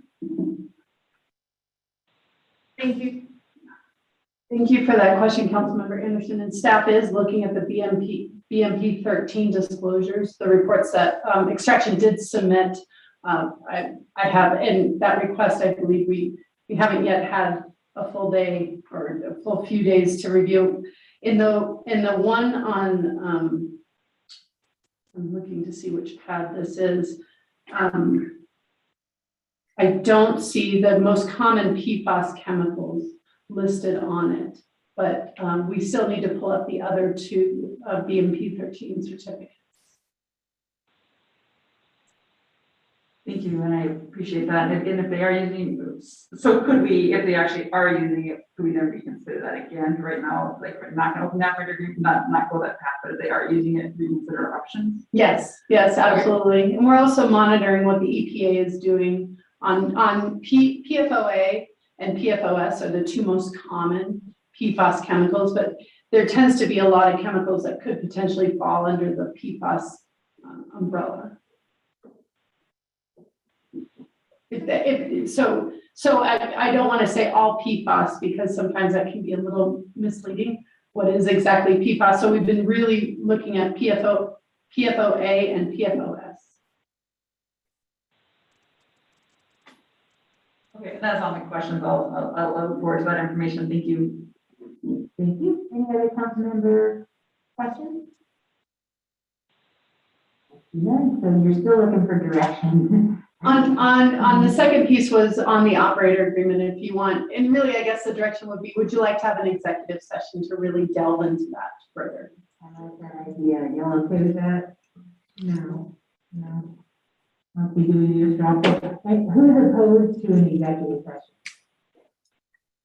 All right, we have it. Okay, thank you. We'll get that scheduled. And then the last piece would be a broad PFAS local regulatory scheme that would look at all industrial or more industrial and commercial uses outside the bounds of oil and gas. All right.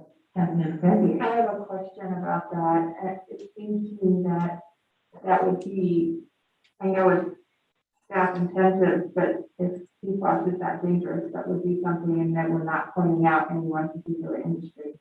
So I am very curious to know more about that, but I don't necessarily have a timeline on, what that looks like. So it would be doable for staff in maybe bite-sized chunks or whatever, not necessarily run 1,000 miles an hour to get us halfway to another halfway mark, to another halfway mark. So I think this would be a longer term effort. That's what I was for. Thank you. Thank you. Councilmember Lindsay. Thank you, Mayor. Didn't realize it was next. Yeah, I'm interested in this. I think it would be a great discussion to have sometime next year. So let's go with that. All right, thank you. Councilmember Lim. Yes, I'm interested in pursuing this in the long term. I'm also curious if the staff has any indication if the fact that the federal legislation, well, it's stalled, but it has moved forward somewhat. The states are talking about it. would we be able to garner general industry information from our other levels of government as time goes on? Councilmember Lim, I think the operative word is as time goes on. Our oil and gas crew is unequivocally tapped. And with extraction coming back in, all of our focus, time, effort, and energy is going to be spent focusing on that. So again, anything additional with regards to oil and gas, digging into a lot of these questions, we too find them valuable. But again, the staff time is it's labor intensive, and Tammy and her crew really need to be focusing. They're taxed. That group has really been rode hard and put away wet. So again, the longer term approach is something that we feel confident about and that we can accommodate. I guess I had a follow-up question then. So we're talking about moving forward with the research into PFAS usage in all industries. So, but you're saying the oil and gas group would be doing that research? Or who would be doing that research then with the staff? I wasn't in my mind associating the broad industry research usage with the oil and gas group. It's the oil and gas group, because the oil and gas group is part of the sustainability group. Okay.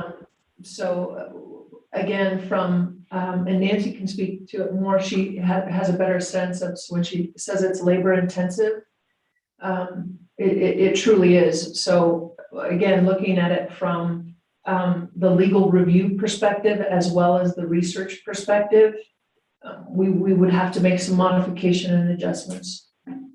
Nancy, do you have anything else to add on that? Yeah, I think it's like a good point City Manager Hoffman makes, that where would this lie? And the best place probably would be near or with the oil and gas team and sustainability, and then the legal team as well. And the expertise that's required in this area would require additional contract work and going outside for expertise. And then when we get into, okay, these are the businesses that utilize PFAS on a regular basis, or the consumers that do, what ability do we have to regulate in that area? Which then that second part is labor intensive as well. I do want to point out that I think there's initial work that, to Councilmember Lindstadt's point, in the next year, I think Councilmember Tessier said this as well, the monitoring of the state and federal legislation is really important. And it's something that we were already doing, because there is the hope that PFAS regulations will be standardized, at least statewide, if not nationwide. So I think initially that could be the first hurdle, the first task that staff could manage. But then if we were to look at, if council wanted a regulatory scheme for PFAS on a local level, that is a very labor intensive process for Jennifer's staff, for my staff. Did I have Councilmember then, or do you have any follow-up? No, that answered my questions, that we could possibly benefit from monitoring the state and federal legislation. Okay, thank you. Thank you. Councilmember Groom? Yes, I'm in agreement that this lies at the state and federal level. I mean, this is found in food packaging, commercial household products, workplace areas, drinking water, living organisms like fish, animals, etc. I don't know how local level regulations can even really touch it. And so putting our staff and our workforce towards it is probably not the best, other than speaking up and telling the state and the national levels that we would support regulation of this chemical. So that's really the best that I think we should do moving forward at the local level. So that's what I would support. Thank you. Thank you. Councilmember Shaw? Thank you, Mayor. So I just have one question.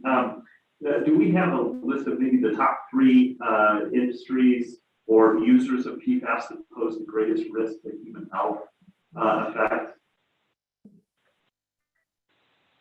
We don't have that information.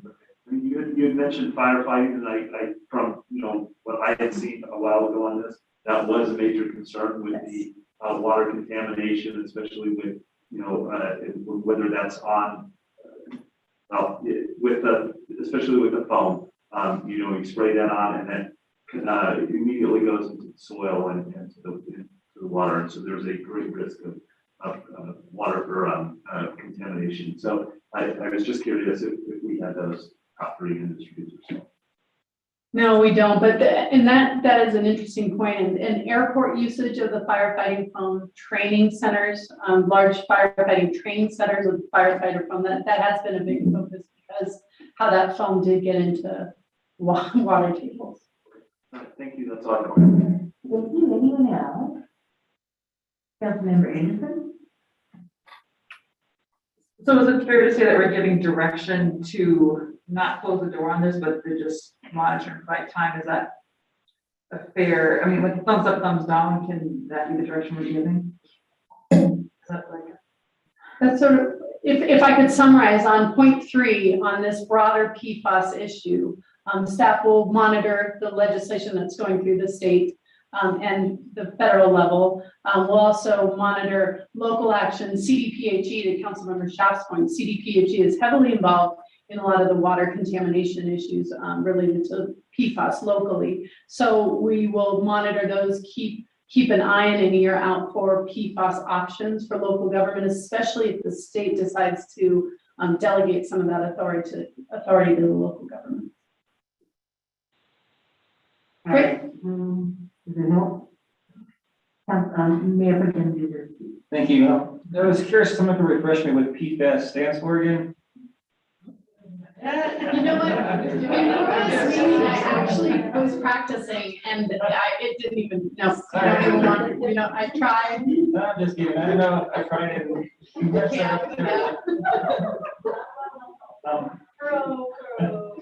Happy to go. All right, anyways, yeah, I think this is an interesting topic, and I will support staff sort of monitoring it, and as I think Councilmember Livingston mentioned, at some point I would support sort of a broad study session on this, but not within the next year or so. We have a lot of priorities that I think take precedence over this right now, and we need to dedicate staff to those issues first. So thank you. Thank you.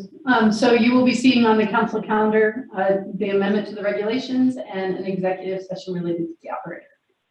Wonderful. So you have all the direction you need, Ms. Rogers. I do. Thank you, Mayor. Thank you. And that's the end of my report. Awesome. Well, let's go ahead and take our 10-minute recess. It's 8:08, so we will come back at 8:18. Thank you.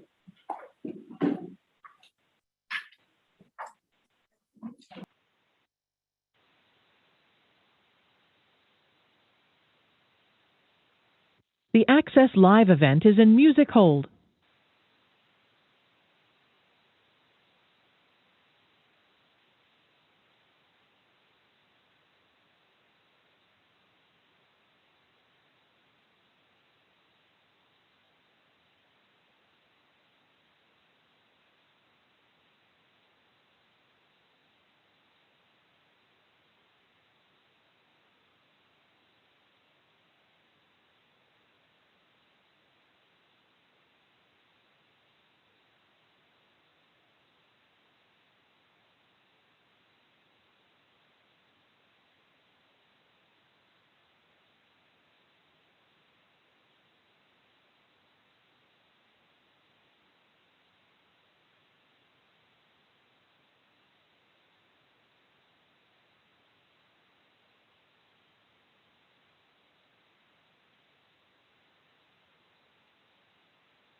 music hold ended.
Welcome back. Thank you. Next up is the city and county manager's report. Ms. Hoffman, do you have a report? I do. Briefly, double knock. Triple knock on this one. So we were closing out from the 2021 community survey, and 3 of the additional components, I just wanted to provide council an update, and we're going to have a conversation on one of them, but the progress that we've been making on the Independent Housing Authority, we're excited after 3 work sessions with the advisory committee. We had our final work session on what day it is now. It must have been last week. That we do have a plan in partnership with the advisory committee, that what we would like to do for the next 3 months, and then actually move to the Independent Housing Authority 1st of January. So we'll be coming with the specifics on what that looks like. So again, we'll be able to check that box. Broomfield Town Square, as you all know, that was been on the item list for 6 years. We've had numerous conversations with the developer. We're finalizing, we're doing a dry run tomorrow with the developer in preparation for August 31st. The whole evening is going to be spent on Broomfield Town Square. we're feeling really confident about that. From the perspective of the last 6 years, it was kind of fun time to, designing is always fun, and kind of the jazz hands piece. And then our team gets the distinction of really line iteming it out from a timeline perspective, and what is it going to cost, and what is the menu of options, and what exactly does that look like. So we feel that we're back on track. We've gotten the answers that we were hoping for, and driving forward for groundbreaking on by November 2022. A lot of work needs to be done before then. And the initial, again, conversation starts with fielding those tough questions for staff and the developer and the financing on the 31st. Again, these three were the big identified portions of the 2021 survey of what was new conversations, and those that weighed in wanted follow-up. The other piece was the council compensation. There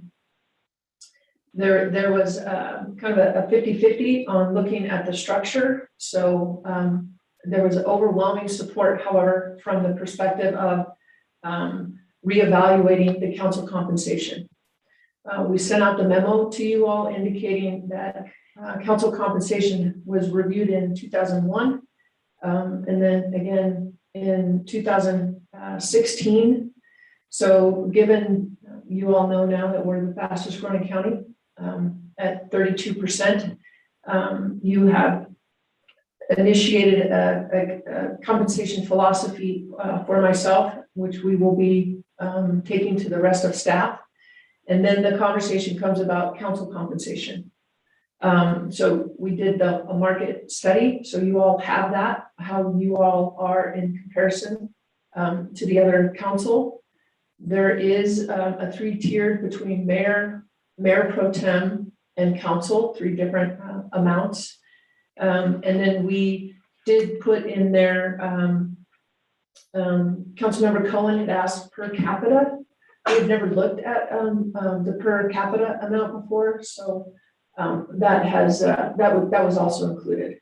So I am not going to be the one that walks through this. Actually, Mayor Pro Tem Jazerski is going to walk us through what the how you all, and again, from a council perspective, also in that memo, whatever you all decide, it can't impact the current council. So you all are not going to be beneficiaries, which is, rightly so, right? So again, you're setting the path for what comes next with regards to compensation.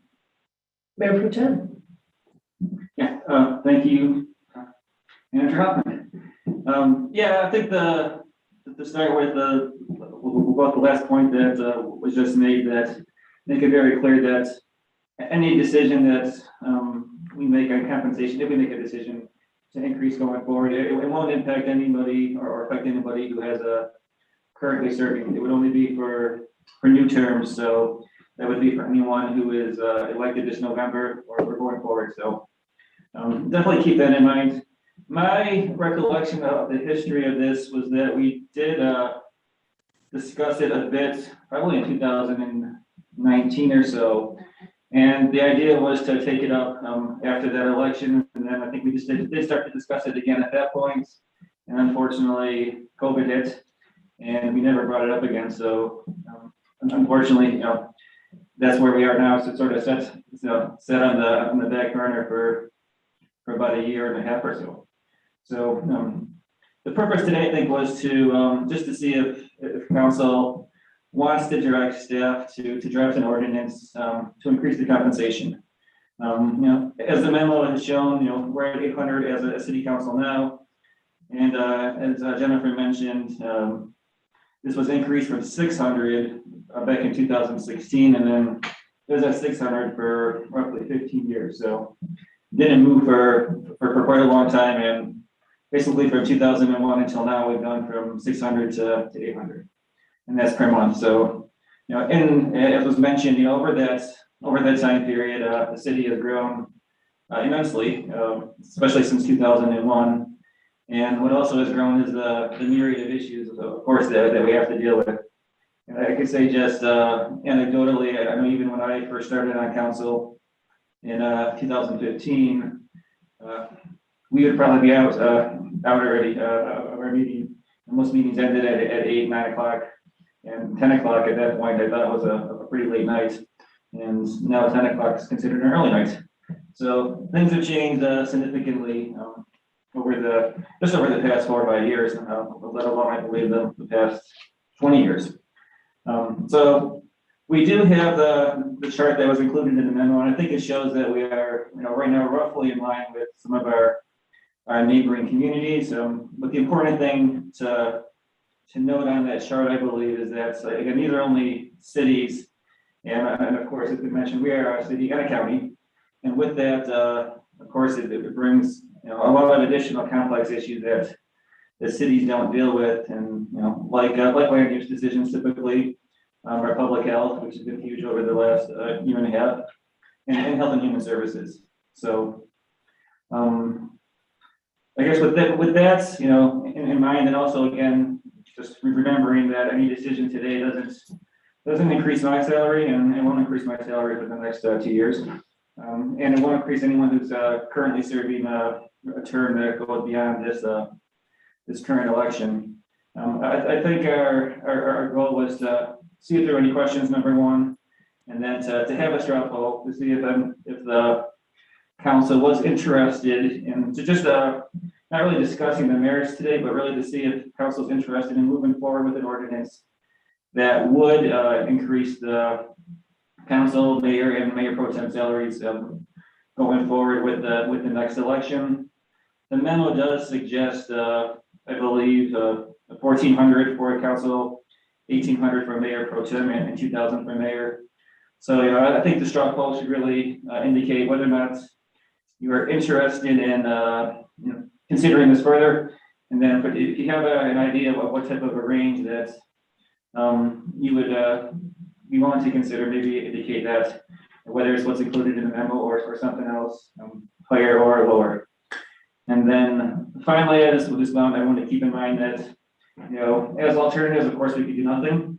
And the third alternative, this is something that was discussed at one point, and that was to potentially bring this to the voters. I think that would be too late to do it, this term. That has to be something that'd be probably put off until some next year, and then, could ultimately let the voters decide on that. So we have different options. I think what's on the table today is really whether or not to move forward with a potential ordinance prior to the November election.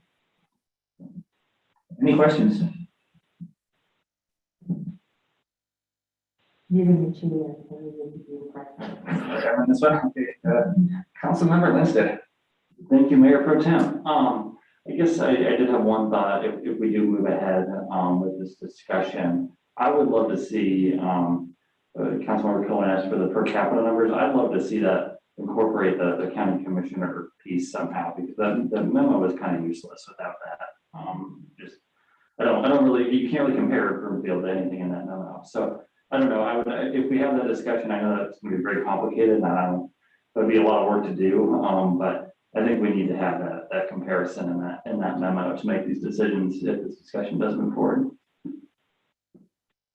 Thank you. Additionally, I would recommend looking at the boards that we're serving on as well. And if clearly if the new housing authority coming in, we would be losing that role per se. And are there others like social services or public health? And so if that's part of the equation, those are something to consider as well. And then I did have a question.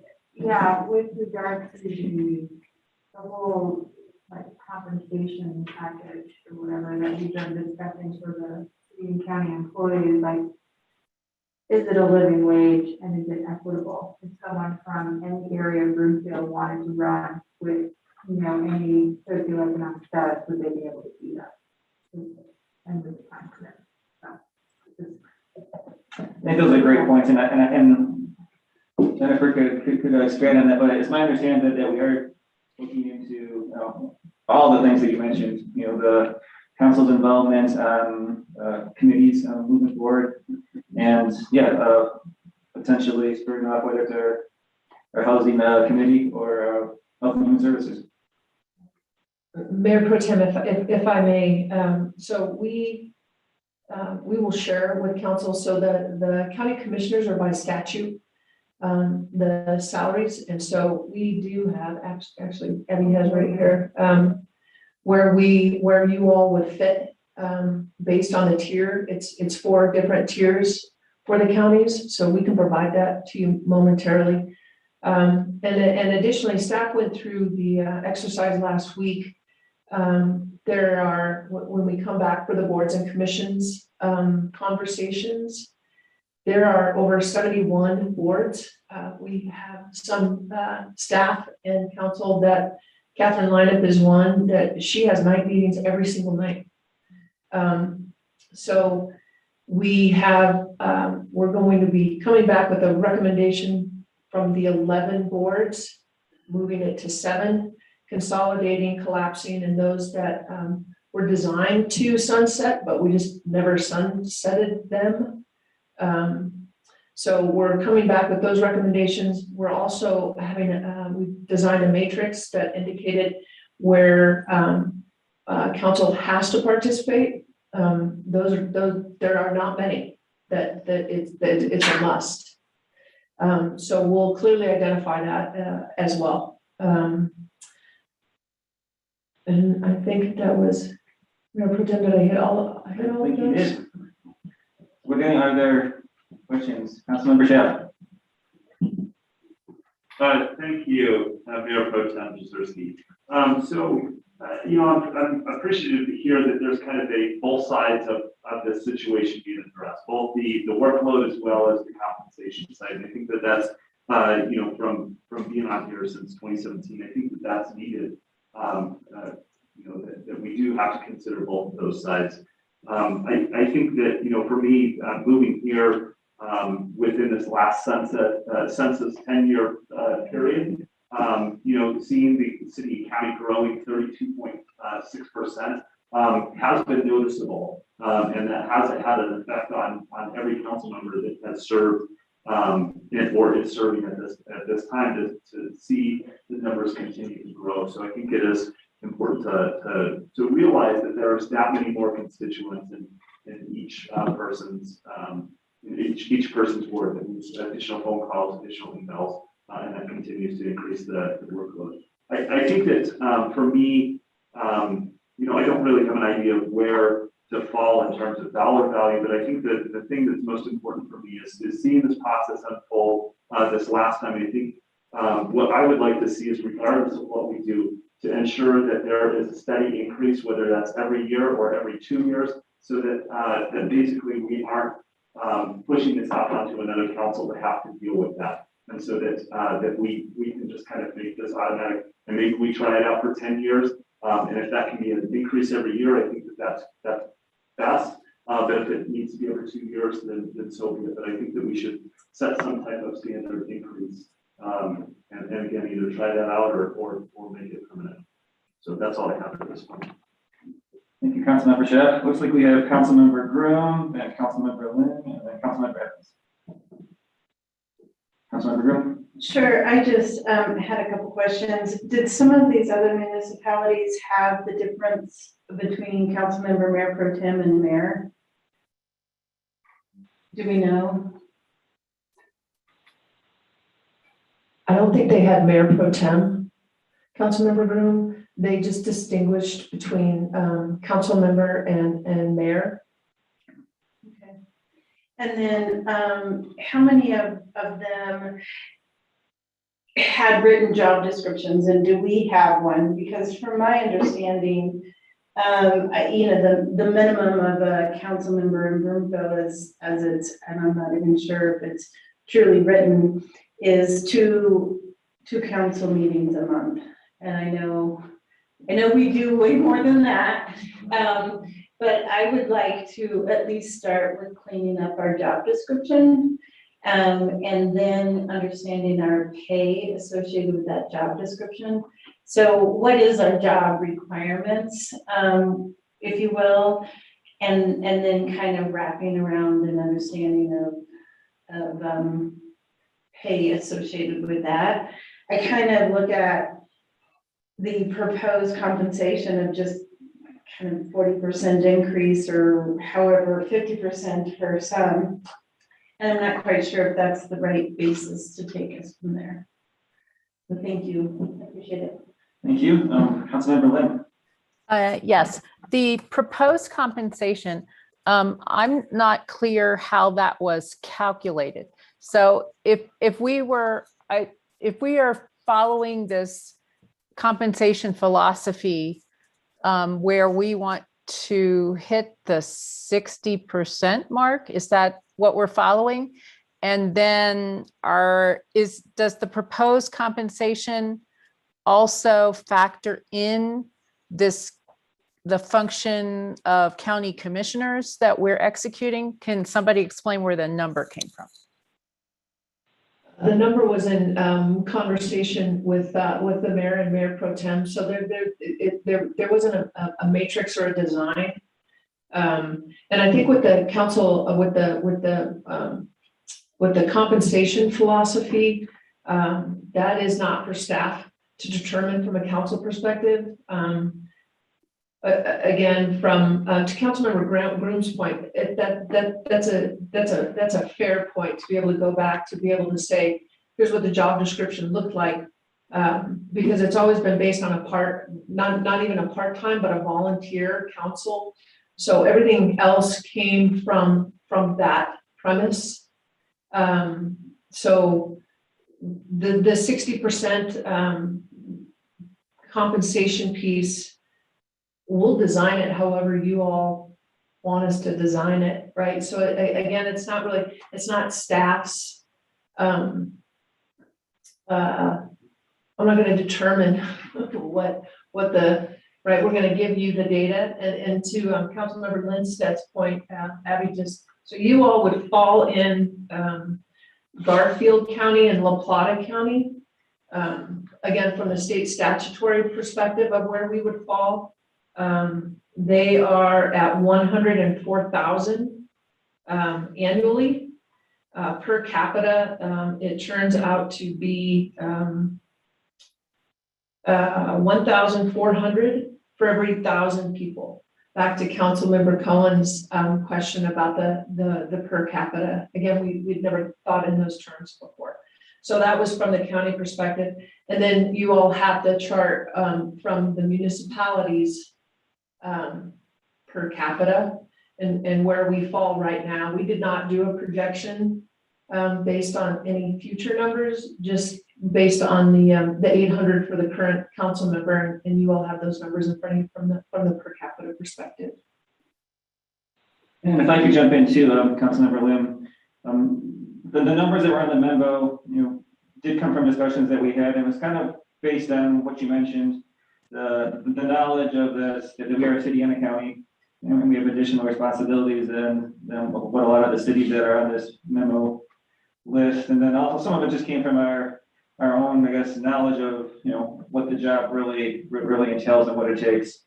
So and what we thought would be reasonable for a salary based on really what the job takes and, what other surrounding areas are also offering. Okay, thank you. That helps provide a little background to the number. Thank you. And to know that is a number that can certainly be up for discussion at City Council line. Councilmember Evans. Thank you, Mayor Pro Tem. So I'd like to take a step back a little bit. And I think that some of my colleagues have mentioned this, but and Manager Hoffman mentioned this as well. Who are we? Are we city council a volunteer body that has, for the love of our community, chosen to serve, begged actually for the job, for those of us who've been elected? Or are we the municipal government that is the first level of semi-professional bureaucracy, semi-professional politicians who potentially do this as a part-time job or an adjunct to a job, something like that? Or are we something else? And it seems to me that our, just as we created a compensation philosophy for the city manager to implement with staff, before we ever get to numbers, we need to figure out who we think we are. And that goes back to Councilmember Broom's points about job description. What is our job description? What is our definition? And I'm not prepared to talk about any numbers or anything like that until we come up with some answers like that. And at that point, I think it's probably prudent to ask the voters at some point to say, hey, you know, what do you think we are?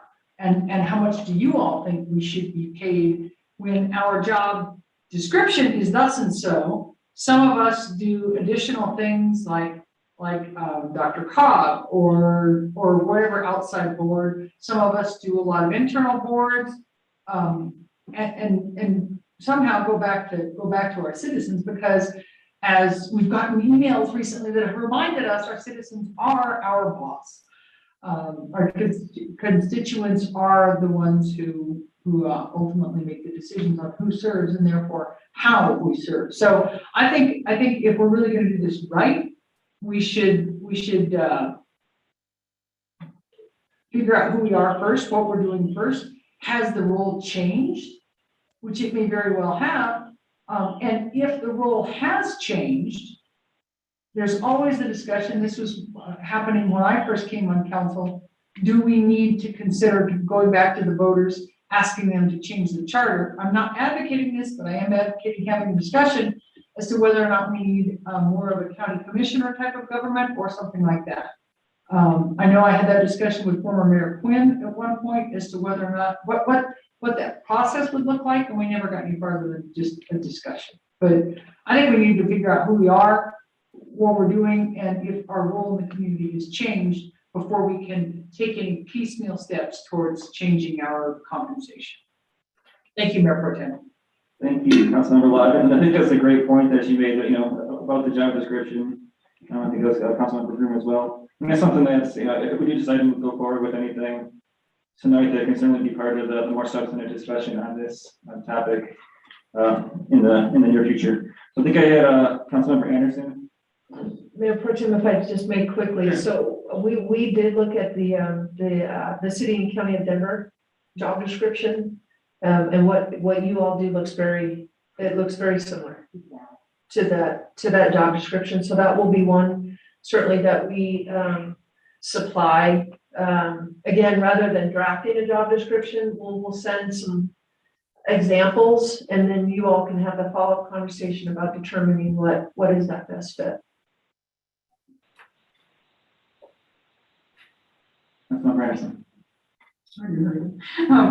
Okay, so I think most of what I wanted to say has already been said, and I definitely think we really do need to, include that county component, just so that it doesn't look like it's out of line, because it looks like, I looked at some of our neighboring communities, and it looks like everybody's kind of under compensated for the amount of work that they actually do, and adding in all the boards and commissions and this growing population, and very engaged citizens. That has changed over time too, I do believe, where we really want to be responsive, and we really want to hear the voices. And I think it was Councilor Lynn said that brought this point up that I'm always cognizant of, is that some individuals are better able, based upon retired or have had a good career, or have a spouse that makes money, or however it is, some people can do this job, but some individuals, it's like you can't, unless you make a good living somehow in your family, this isn't something that you can do. And if you want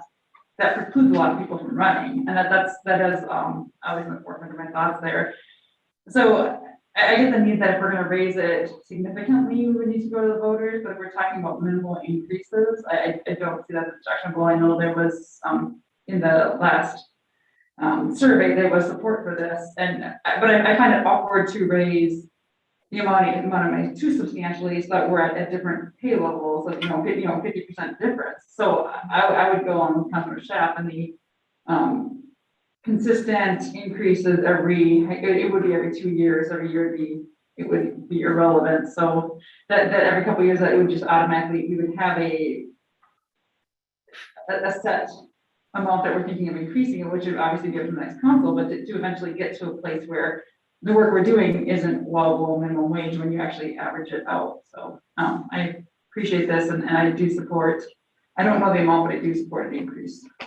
Thank you. Mayor Pro Tem, if I may. Yes. We did find some examples that were attached to the Consumer Price Index, the CPI. And again, it was that automatic ratcheting. So kind of you shoring it up first, and then that would be a part of after you shore it up, that ongoing. So to Councilmember Schaaf's point that you don't have to continue to make that happen unless there is some, extraordinary circumstance, like a 32% increase in your population. Yeah, it looks like we have Councilmember Hinkle. Thank you, Mayor Pro Tem. I appreciate all these discussions, and I definitely feel like, we need to look at this through an equity lens of if you are running, what would preclude you from running?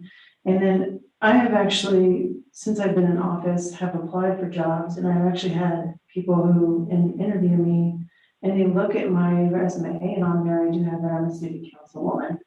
And a lot of times they will ask me, are you willing to quit that job to do this one? So they have like this automatic thought of this is a full-time job for you because they know how hard electeds work, particularly commissioners. So I have felt sort of reverse discrimination in that sense. Secondly, we are a part of great commissions that have a lot of power. And I will tell you that when commissioners show up to these meetings, they're full-time, right? They're full steam, they have staff. I show to, metro area county commissioners, and those are midday meetings. And so when people interviewed me, they said, are there meetings that you have during the day of your council job? And I had to answer yes. And that was a factor in them not hiring me. And so I just want to put that out there as sort of a reverse. If you have this job first and you're looking for other jobs, that people do look at that. And I will say too, like if I'm working on housing per se, let's say our meetings, are during the day. The MAC group also elevates housing and transportation. Our housing board right now meets on Monday midday. So I also want to look at when are these meetings happening, and are they during business days? And I think that's an important piece of it. Secondly, I think if I'm understanding right, Councilmember Schaaf was saying, let's make this sort of a standard as far as what can we look at moving forward. And I'm a math person, and I almost feel like we could have like an equation. Like if this part goes up, this is what automatically adds to it. I don't know what that would look like, but I do know, in teaching, for instance, if you teach 5 years, there's an increase in that wage. Now, it's not very much, right? But I don't think necessarily per year we have to go up, but what I'm just saying is that there should be some sort of piece in there that we can point to because of this. This is the reason for the increase, and this is how much. But those are sort of thoughts in my head right now. Thank you. Thank you. And Mayor Castriata. Thank you, Mayor Pro Tem. I also looked at Denver's list of duties and job description because I was trying to update my resume, and we never really got a job description here. We just kind of lived it and learned it, because when somebody said, and it was the governor that said, you're not just going to be a council member, you're going to be a county commissioner too. I was like, yeah, I didn't even know what he meant. Now I do, because as a city and county, we are the only other scenario is Denver. And the only difference with that is they're not the Board of Health, they're not the Housing Authority, and they're not the Board of Social Services. So we do more than Denver. We are the legislative branch. We adopt a gargantuan budget. We make laws, we approve contracts, we dictate how land is used. We adopt consequential plans. Cities don't just happen. The parks, buildings, and streets that make up Broomfield require planning. The council adopts most of those plans, whether it's neighborhood guidelines or a 20-year blueprint for growth. City planners refer to those documents later to determine whether development matches the council's adopted vision. We keep government departments accountable. We meet with constituents. We interact with the public at all sectors. And perhaps the most basic element of our job is helping our neighbors. And we serve as advocates for our residents. We meet with potential developers. We meet with community partners and nonprofits. We do a lot. And the one thing that nobody tells you, if anybody who's writing that doesn't know it, we have 44 boards and commissions. And they mandate that we have to attend these. We have to have representatives on these boards by statute.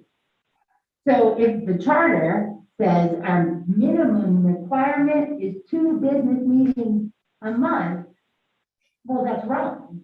Because the requirement is that we have to serve on 44 boards and commissions. So which is true? What is, what's the, and that takes up a lot of time for some people. Some are on 6 to 8. And in my case, I inherited the mayor's in addition to mine. So without offloading any. So what is true? What is the minimum requirement for council? Well, Nancy will have to weigh in on that when we come back to you about the number of council meetings per charter. And then we'll have a much better sense. We'll have a much more robust conversation when we come back with the matrix of the boards and commissions. Again, from the preliminary review, there were 11 that were mandated by you all to have council participation. The rest have grown exponentially over the last 15 years. Again, it'll be a great exercise to go through and really identify, what is feasible and what isn't feasible, and have that equity conversation with the new council members that are coming in, during that orientation process. And even while they're running, right, to manage those expectations and be able to say, you need to be prepared to handle at least, if there's 11 of you, 4 or whatever that number is, right? So it is required. 11 of them are. What about the statutory one for the county commission representatives? Well, so that'll be that's part of the 11 that we have. It's not a comprehensive list, Mayor. But one, when we're coming, it's soon that we're having that boards and commissions conversation. And the other piece is, public health has been, again, we haven't been able to have a separate board of health, although that was a council priority and a council direction. We certainly look to that in 2022. We're executing on the housing authority, reviewing those other boards and commissions so council can make some of the decisions there. And additionally, again, if you all were to break out the number of meetings that you all, again, it's an anomaly for COVID, but it was, I think it was 61. Mayor, was that the number that we had? How many boards and commissions? No, how many meetings you all had in a 9-month period of time? I can't remember ever just having 2 of them. Yeah. Oh, I don't either. No, because we have study sessions. It's a minimum of 4 a month. So again, we'll look to Nancy on the legal piece when we go through the boards and commissions to really distinguish what what is required from a regular meeting outside of the board and commissions. So a minimum of 4. But we're not required to do 4. We're doing it kind of because we're nice. Because we care. The bulk of council's requirements are not mandated by law. And even those that are mandated by law, the consequence is a potential recall vote. You're different than an employee in that regard. So although we could draft a job description, if you fail to meet the requirements of the job description, you can't be fired. You can only be recalled or removed by the people who elected you. So we'll bring in that piece as well. What is required and what would be the consequence for the city should council not have representation on that board? Okay, thank you, Mayor President. Thank you, Mayor. And for a fresh perspective on this, we're going to go down to the other end of the dais here for Councilmember Cohen. Now I have to be fresh. Okay. I was just gonna, echo, like Councilmember Grooms pointed out, position description was very good, and ditto to Councilmember Lindstrom in the sense that the memo isn't an apples to apples comparison.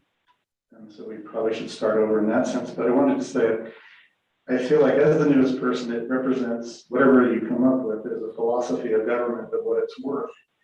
And I think we can stay in the state of Colorado. Service on government has been devalued. If you look at what the legislature has paid, the fact that school board members are paid nothing is my criminal. They have an enormous load to bear, enormous decisions that are not compensated. And you may say that's public service, but to Councilmember Anderson's point, it is exclusive. It disenfranchises. It doesn't allow a whole range of people to have the ability to serve. I run a community council at my university, and to get people to serve on that, we pay for childcare. We pay all sorts of extras to make it possible for them to serve, because otherwise they couldn't be there. So I think that in this sense, a general philosophy that we do want to make the position reflect as much as possible the work that's done. Also make it, as a philosophy, possible for everyone or equitable more people to have the ability to serve. And that will require a level of compensation that makes it feasible for them to attend that many meetings or take time out of their work or have childcare or other things that they need to take care of. So I think that we can go forward with a position description that reflects the actual work, and then a value statement that, you know, in Broomfield, we go for top notch, and we have a certain level of expectation, and that should extend to city council. Thank you, Councilmember Cohen. So keeping in mind that our goal here tonight is to decide whether or not we're going to move forward, you know, or actually instruct staff to move forward with the consideration of an ordinance. That's really what our goal is, and not to get too much into the weeds again on the substance of this discussion. It will take a few additional comments. I know Councilmember Groom, you have your hand up. Yeah, I just wanted to put some balance to the conversation, especially some things that Mayor Castriota was saying.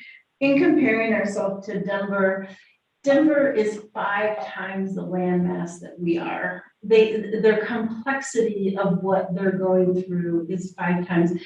They are 1,000 times, 1,000% larger than we are in population. So we're 72,000, they're over 700,000 population. So there is more detail there that we really have to understand, that I'm sure that staff will bring back to us in regards to, it's just not how do we compare one job versus the next, but are they going through 1,000 land use applications and we go through 10?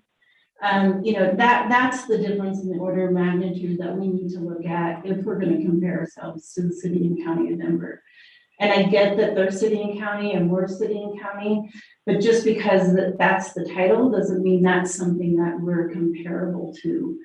And then in regards to looking at boards and commissions and our time. I just want to reiterate to my fellow council members that are up here that there's 11 of us, and it was this council's decision to divide that responsibility by 10, and you voted me off of basically everything except the LLA, and you offered me one other position that was daytime. So if you want to complain about the number of boards and commissions you're on, then you might want to reconsider how you voted. Because before my first 2 years, I was on 10. Right now, I'm on 1.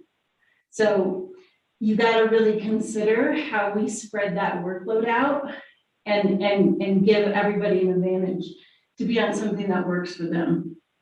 Thank you. Thank you, Councilmember Gruen. Mayor? Well, thank you, Mayor Pro Tem. Well, since I was the organizer of the boards and commissions as Mayor Pro Tem, I know that you were given 2 opportunities to accept appointments on open space and trails as the alternate. And what did you decide to do? I gave up my spot for you. What did you do? You refused? What a personal privilege is beginning to degenerate into a cat fight. I don't think this is helpful. Well, she started. So That's irrelevant. Thank you. I'm correcting the record. She refused 2 appointments because they were alternates, and she didn't want to serve as an alternate. I organized this project. I know this to be true. So the fact that you didn't accept the appointment is on you, Councilmember Gruen. Okay, thank you, Mayor. And we will, does anyone else have any additional comments or questions or concerns? Seeing none, as I've mentioned, the goal here is to really find out whether or not we want to direct staff to move forward with an ordinance. A lot of great substantive points have been made here tonight. I believe that, if we do direct staff to move forward with an ordinance, that will be a great time and a proper time to continue this discussion on those points. So with just sort of a nod, just looking to get a straw poll as to whether or not we should move forward with considering this ordinance. And we have one quick comment, Councilmember Chef. Thank you. Just before we get to the straw poll, I just wanted to find out the timeline. So if there was an ordinance created, you had mentioned the boards and commissions conversation. There's some other pieces. And I was just kind of curious to see what that timeline was going to look like, because in order to get to that ordinance and decide upon that, some of those other conversations do matter into that equation. So I'm curious to find out what that timeline Good question. looks like. Thank you, Mayor Pro Tem.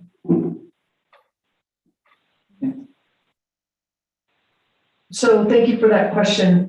So we are coming back at the beginning of October, Abby, with the boards and commissions. But what I would propose in order to keep the timeline for our decision making, let us work on the language for the ordinance.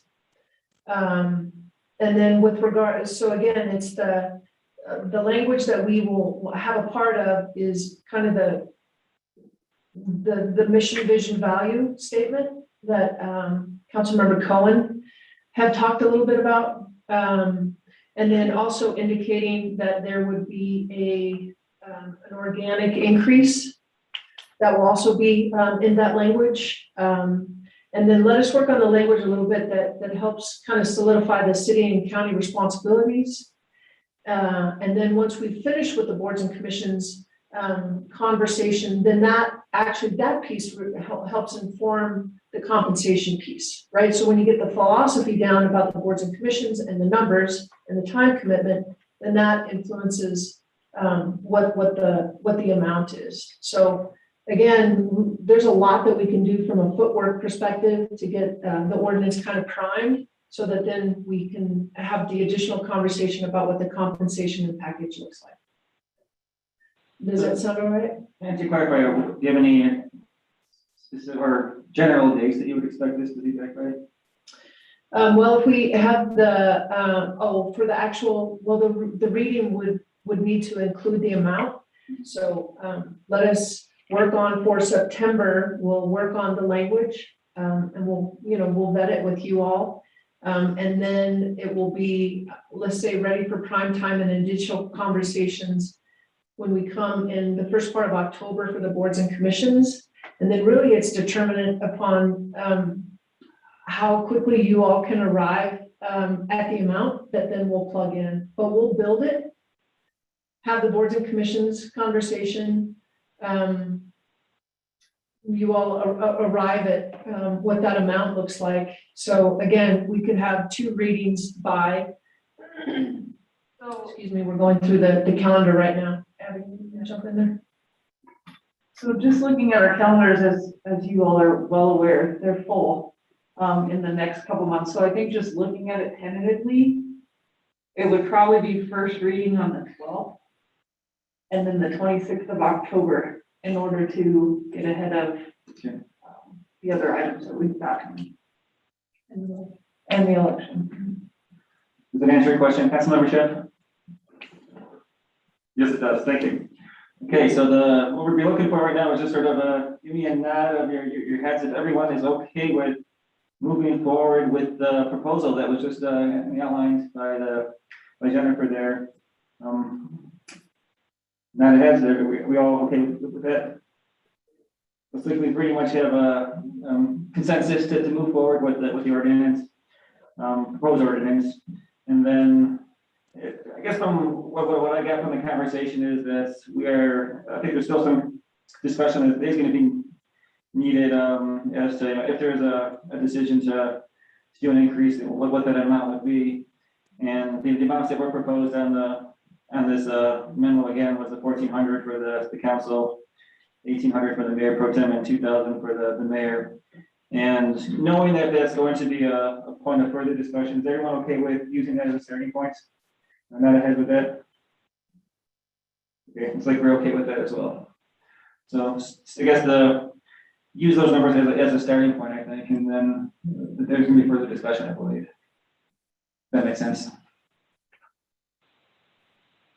It does, thank you. Okay, and then that's great. And then what I've heard also was that, of course, try to incorporate some sort of cost of living increases in that as well, some sort of formula. Of course, as you mentioned, we're going to continue the discussions of council members' involvement on the boards and commissions. And then, the position job description, include that in the discussion as well. Anything further? Thank you. Thank you. Back to you, Mayor. Thank you for that wonderful section, Mayor Pro Tem. There is any more in the manager's update, Ms. Hoffman? No, Mayor, thank you. All right, there is now a legislative update this evening for business before the Broomfield Urban Renewal Authority or the Arista Local Improvement District Board of Directors. This evening, we have one special report for council. Staff will provide an update on the fiber master plan. Council has a copy of the agenda memorandum, which I'll ask our staff to summarize. We will now, Ms. Hoffman, or Ms. Beta? Thank you. I'm Kateria Beta, the IT Director for Broomfield. Good evening, Mayor Pro Tem, and members of council. In 2021, Broomfield staff has made significant strides in prioritizing the continued build out of Broomfield's fiber network, supporting city and county services. That those connections are going to facilities and other assets in alignment with the fiber master plan. The goals for connectivity throughout the Broomfield community include eliminating dependencies on Boulder Valley School District and Comcast fiber network connections between city and county facilities, building a CCOB-owned fiber net backbone infrastructure to include laterals to CCOB facilities and assets, such as buildings, traffic signals, and lift and pump stations. And all of those systems require access to internal network systems as well as the internet to improve network resiliency and capacity for the city and county services. Another goal is to provide wireless services in select Broomfield parks. And our last goal is positioning the city and county to consider the best options to maximize the investment in the fiber infrastructure. Next slide, please. Beginning in 2017, Broomfield IT has leveraged partnerships with our Broomfield CIP department and third-party contractors to co-build about 50 miles of conduit and fiber infrastructure at a cost of about $4.5 million. The planning, engineering, construction, and repair and maintenance of the Broomfield fiber network are funded from 2017 to 2024 out of CIP funds currently allocated at $10 million. Much of the network infrastructure completed has only conduit installed. Broomfield IT plans to begin populating empty conduit with fiber optic cable in order to realize the full benefit of the fiber network investment by adding redundant network paths between CCOB facilities and assets. This map shows the current state progress of the CCOB fiber network build out. The pink dots represent demand points such as CCOB facilities, lift and pump stations, and traffic signals throughout the city and county. The light and dark green lines are the segments that only have conduit installed at this time. And the blue lines show segments that have fiber installed. Next slide, please. Broomfield IT will be engaging with a subsurface engineering company to investigate buried utilities along the proposed fiber backbone route, which I'll show you in just a second, identify conflicts that we may encounter during construction, and provide design documents that comply with Senate Bill 18-167 in order to bid out the construction. Additionally, Broomfield IT is establishing a locates, repair, and maintenance service agreement with a third-party vendor to address 811 locating requests, adds, changes, as well as to address accidents and unforeseen events that might interrupt network traffic. The orange line in this map shows the fiber spans that are currently under construction or soon to be in design.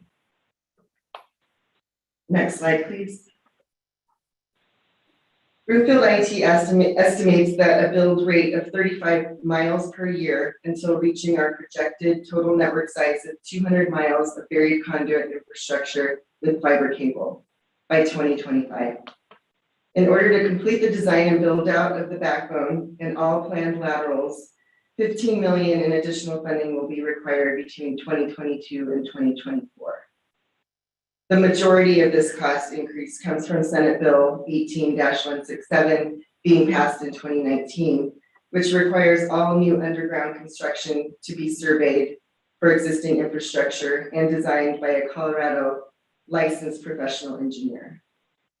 Additionally, materials and labor costs associated with building the network have seen increased rates year over year with the current nationwide push for fiber optic upgrades.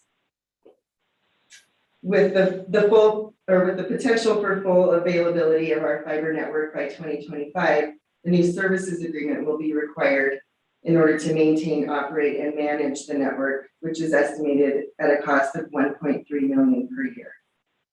Staff will explore opportunities to obtain a financial return on these investments through partnerships to sell or lease access to the conduits or fiber, and or include broadband services, which could offset the network operating costs.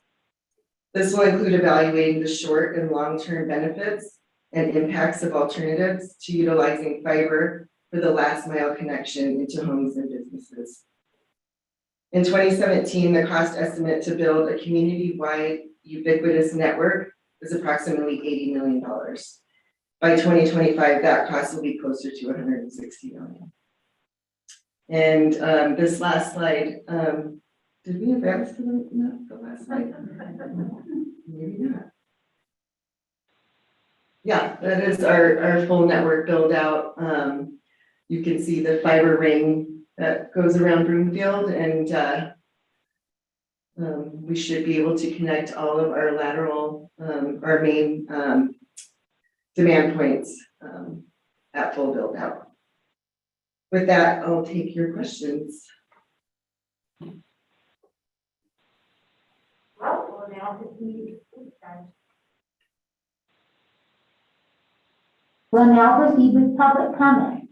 If any of the member of the public would like to make comments, come up to the podium and state your name and neighborhood for the record. Please limit your comments to 3 minutes.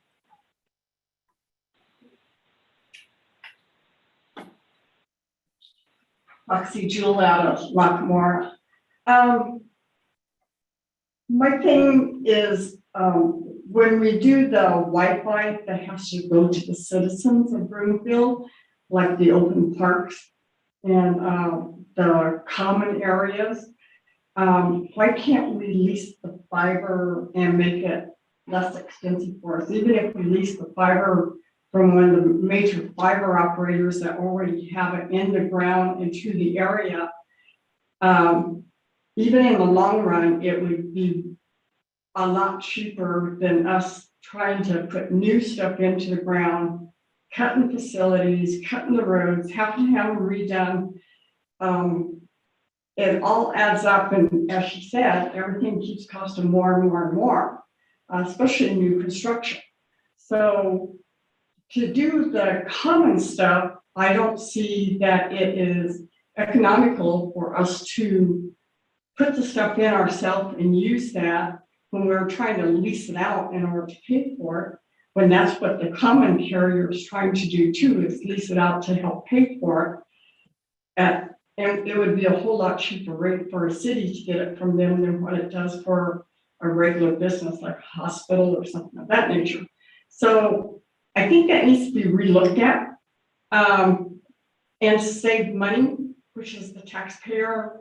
You know, you can use it for something else. We have many, many things that need money. So, and this is kind of my background. So yes, I do have some knowledge on it. Kind of like those of you that have knowledge on oil and gas and stuff like that.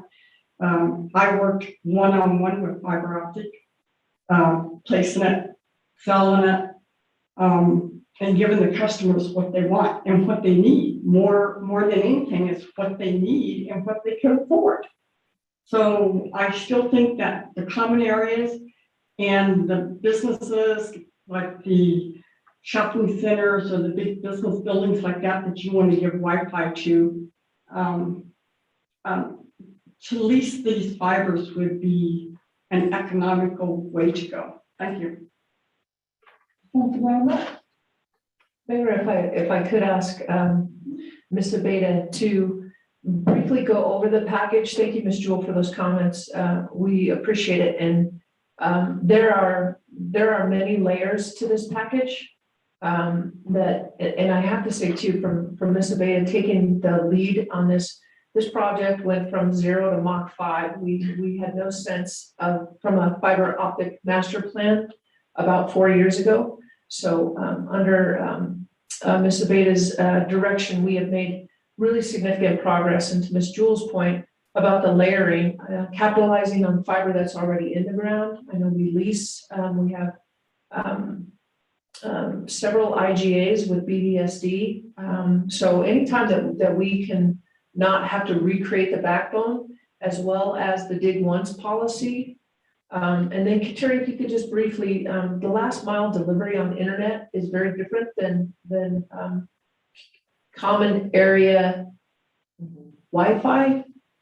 Talk just a little bit about that, if you would, please. Sure. So to build out a last mile into homes and businesses, we would need to, Jake, if you could go back to that last slide. We would need to build out a lateral connection into most of the major thoroughfares in Broomfield to reach those residents. And then, you know, times how many houses that we have, you know, that is quite an investment.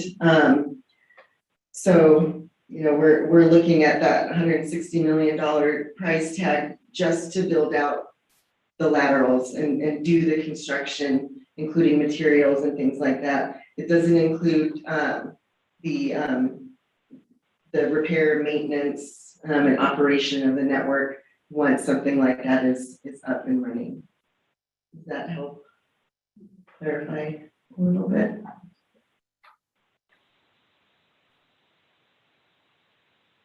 I think it does. Councilmember Drew? Certainly, my question is, I mean, I'm in support of this backbone, more so for, I guess I would say, national security purposes. And so we have our own systems where we're connecting our facilities and our emergency systems on our own fiber protected. If we have other people using it, would we be able to, in time of emergency, cut it off, or even if Yes. we'd have to do that? Yes, so I mentioned that our full build out will have about 200 miles of buried conduit infrastructure. So what we're doing in most of the builds that we're doing is adding 2 conduits. So one will be dedicated to Broomfield fiber, and the other one we're leaving open at this point for that future growth, and possibly leasing out the empty conduit, or we could populate it with fiber and lease out dark fiber to businesses. So there are a few options where we could utilize that second conduit, but there would be one conduit dedicated to city services. Okay, thank you. Yeah, I think national security purposes, this is wonderful. But secondly, how can you talk about how it would enhance our economic vitality for business development in our future if we have this backbone, and what we could offer businesses for retention and or businesses to come into Broomfield if we have this type of support? So I'll give an example. On Sunday, we'll be pulling fiber from 120th and Lowell to Ash, and then up Spader to this building. And that will complete the southeast portion of the backbone.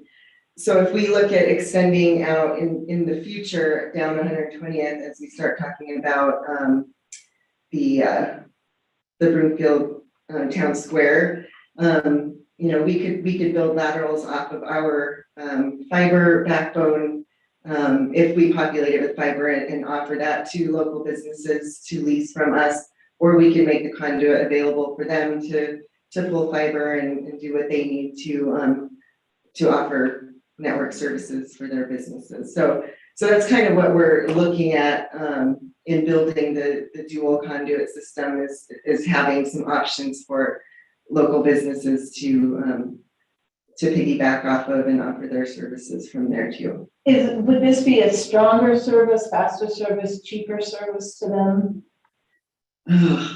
That or just not knowing at this time? Well, Kateri, if I could jump in Yeah. really quick. It's gonna be a mixed bag, Councilmember Groom, but it's gonna be a more reliable service. Okay, good. And so that really is the key. So the partnership's a lot with Baseline.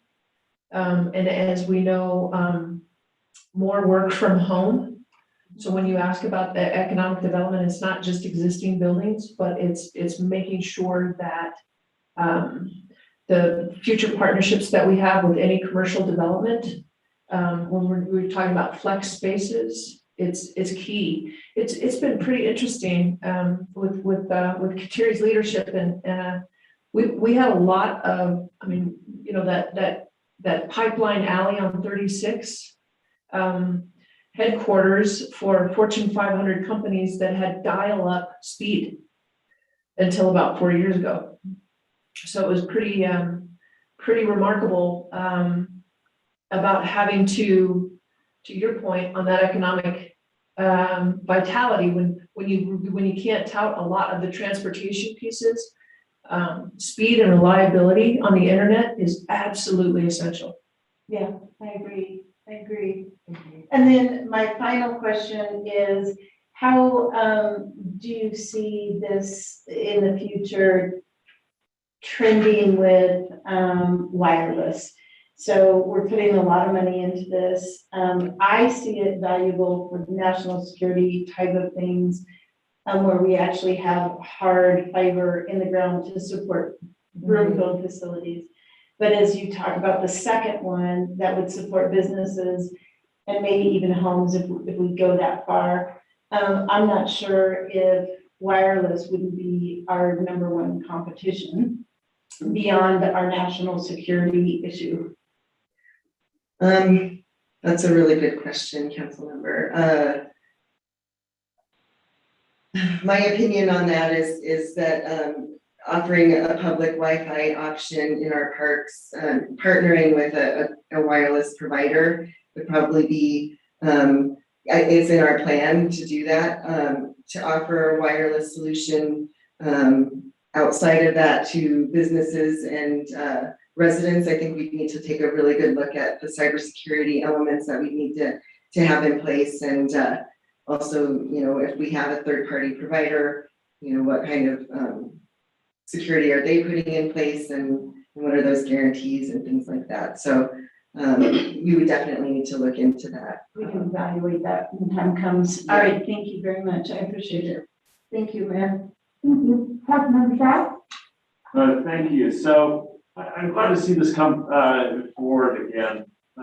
Before I was on council, this was a conversation of 2 councils ago, and then previous council saw it again, and this council sees it. So I'm glad to see it continuing to move forward. I think that there's a lot of we've talked a lot about resilient community, and I think that this adds to that.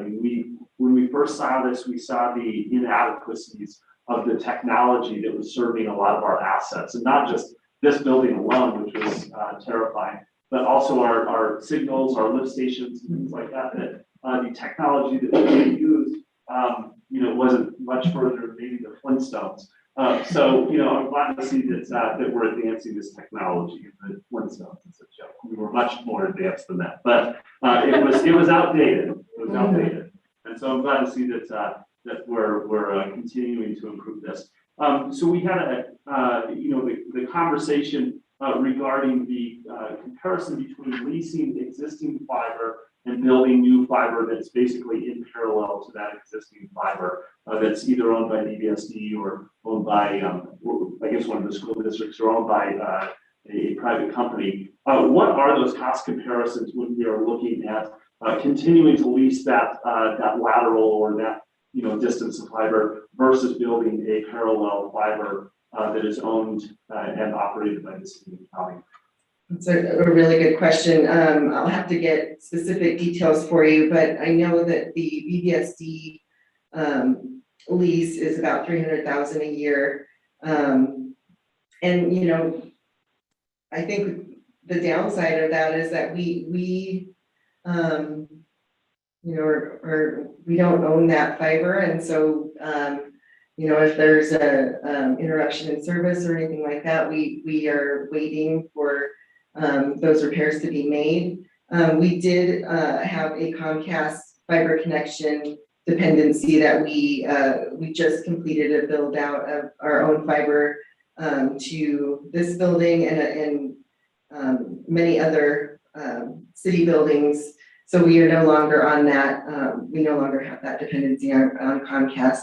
And I don't have the dollar figure on that, but the dark fiber lease went up exponentially. And that's why we removed it from our franchise agreement a few years ago. So. Okay, thank you. Yeah, I would like to see those cost comparisons. Sure.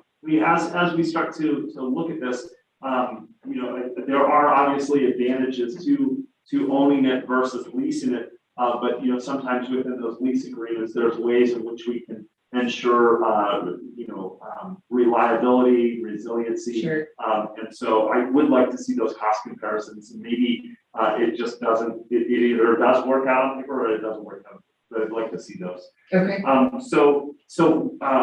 One of the ideas is that this could be offered up to any individual in the city, county, or Broomfield. But if we were to basically just look at bigger entities as opposed to just looking at those individuals, such as businesses, school districts, would there be a cost savings to the city and county of Broomfield? But because we aren't going to every individual home or every individual residence, but would there be a greater return because we're looking at kind of bigger players in those lease agreements?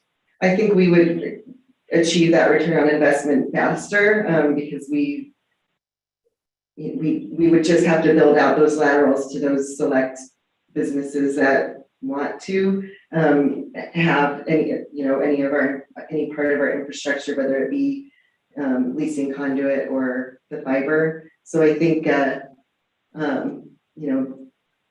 we could get there a lot faster than we would if we were offering it to all residents. Okay. That would take some time. Yeah, if we continue to move down that road, I'd like to see that, those kind of expenses and revenues that would be generated with that, because I think that back in 2016, 2017, we saw the idea of if this was built out, and I guess it was comparisons to other communities, and the idea that in many of those communities, it never made financial sense to offer broadband and fiber to every individual. It never had the return. There were some communities that got close. There were some communities that showed that they did have a return on their investment. And so it would be interesting to see if we were to focus, on those bigger entities, maybe as an initial step, what kind of return there would be there. So I look forward to seeing that if we start to go down that road. And at this point, that's all my questions. So thank you for this.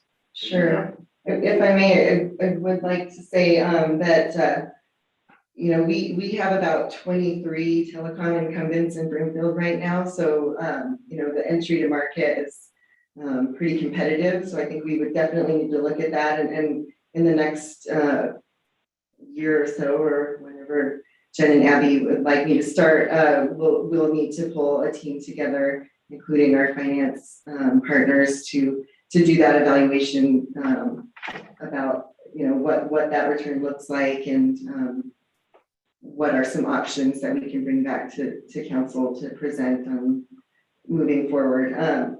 Communities like Estes Park and Longmont have a electric utility, so they were able to piggyback on that utility. They have the infrastructure in the light, or the poles up, and they have their little huts and utility stations already up, so they could put their network gear and that kind of thing. So they had an easier, I shouldn't say easier, but they had the infrastructure set up and ready to go, which made it a lot easier for them to enter the municipal fiber to the home market. So Broomfield doesn't have our own electric utility, so that's why it is so expensive to get fiber to the home. Mayor, if I can just ask one follow-up question based on that. So you had talked about putting together a team, including finance, to look at that. That would just be for if we were to offer this to businesses outside of that backbone. Is that correct? Yes, I think we would want to look at any and all options to monetize the network if and when we're ready to do that. Yes. And how quickly, so to look at the comparisons between continuing to lease from a private entity or a school district, is that going to be a intensive process as well for staff, or is that something relatively? No, we can pull that information together. I wish this map showed where we have our BBSD lease, where we're leasing strands from BBSD, but it does not show that. But we could pull that together and then, show relative to where we'll be putting our own infrastructure and what that savings can look like. So we can get that pulled together fairly quickly for you. Yeah, that'd be great to have that information to have before we move forward with just the backbone idea. Okay. And then the other information based upon that first conversation is what I would like to see. So thank you so much. I appreciate it. Thank you, Mayor. Angela, Councilmember Anderson. Thank you. This is very helpful, and I appreciate that we're, building out this fiber network. And this is a little bit off topic. It's related to networking, but we've had several times where somebody has reached out regarding the desire to have the municipal broadband. I appreciate that the $160 million amount was put out there, because that is the that does really hit home that you can't. This isn't a cheap thing to do. But do you have any thoughts or any input you can provide to these residents? Question that. Like, there was during these months of COVID where kids were home, working from home, and parents are trying to work from home, and Comcast up in my area specifically, and I'm sure it's in other areas, it was down for days at a time, and it just kind of brought the kids couldn't attend classes, you're just gonna get home, work done, in those situations, is there any, other than, trying to advocate for in specific communities that infrastructure be built out, do you have any advice to those communities? And if not, that's okay, because that is really, it is a piece where we have to advocate for it, that is, if the network is insufficient, it's not, resilient, but I don't know, I just want to make sure we can answer those questions to community members if there's. Sure. So we have regular meetings with representatives from both Comcast and CenturyLink, and we do advocate for faster speeds and the continued build out of their network in our city and county. We are aware that of those fiber cuts that affected services last year, and we were on the phone trying to figure out root cause and how long it was going to take, and but at the end of the day, it is a private company, and so we only get so much information. But we do try to advocate for our residents to ensure that they have the connectivity that they need. Okay, thank you. And also as part of that, it would be on the flip side, that would also be good for the community themselves to also advocate for what they are looking for to those. Absolutely. Okay. Yes. All right, and thank you very much. Thank you. Thank you. Anyone else? No, good. Please. Oh, sorry, Councilmember Lim. I didn't get a text. I'm sorry, I raised my hand this time. I listened to the conversation on return on investment. And so besides, the reliability of the network and the resiliency issues, I think that the pandemic brought up, there was also the idea of equitable accessibility that was raised during the pandemic. So I understand, this is not a good return on investment to go to individual houses. But how do you see this master plan in general providing more equitable access for those individuals who either for school, their work, whatever, otherwise don't particularly have the means to have sufficient networks? Can you address that in general? I sure can. We have really solid partnerships with our library staff, with Parks and Rec, and any of our workforce center to provide internet services as well as devices and hotspots and things like that. So I think that partnership will continue to grow as we receive, grant funding and as technology improves and as we get the network built out and we get a network, a Wi-Fi or a wireless network in our parks, there'll be that additional area where people can access the network. So I think at this point, really relying and strengthening our partnerships with our public services groups like the library and Parks and Rec and Human Services, just ensuring that they have what they need in order to provide services and including devices and things like that will be a tremendous growth opportunity for us and one that we will continue to look at. We did quite a bit last year with the library and boosting their wireless outside their buildings and working with Catherine and offering laptops and hotspots and things like that. So that I think that would help the community to fill that gap. We'll continue to grow that. Okay, thank you for that perspective on that. Thanks. Is that all, Councilmember Lim? Yes. Mm-hmm. Thanks. Thank you. Well, thank you very much. Thank you. Debate. I think that's all the comments we have. We appreciate the update. Thank you very much. The next, when the agenda was originally published, there was one item under section 18. Councilmember Tete requested her item be removed. The agenda was updated to reflect the change on Monday, August 23rd, concluding the evening's agenda. Is there any other business to come before council tonight? There being no further business, the council meeting is adjourned. Thank you, everyone.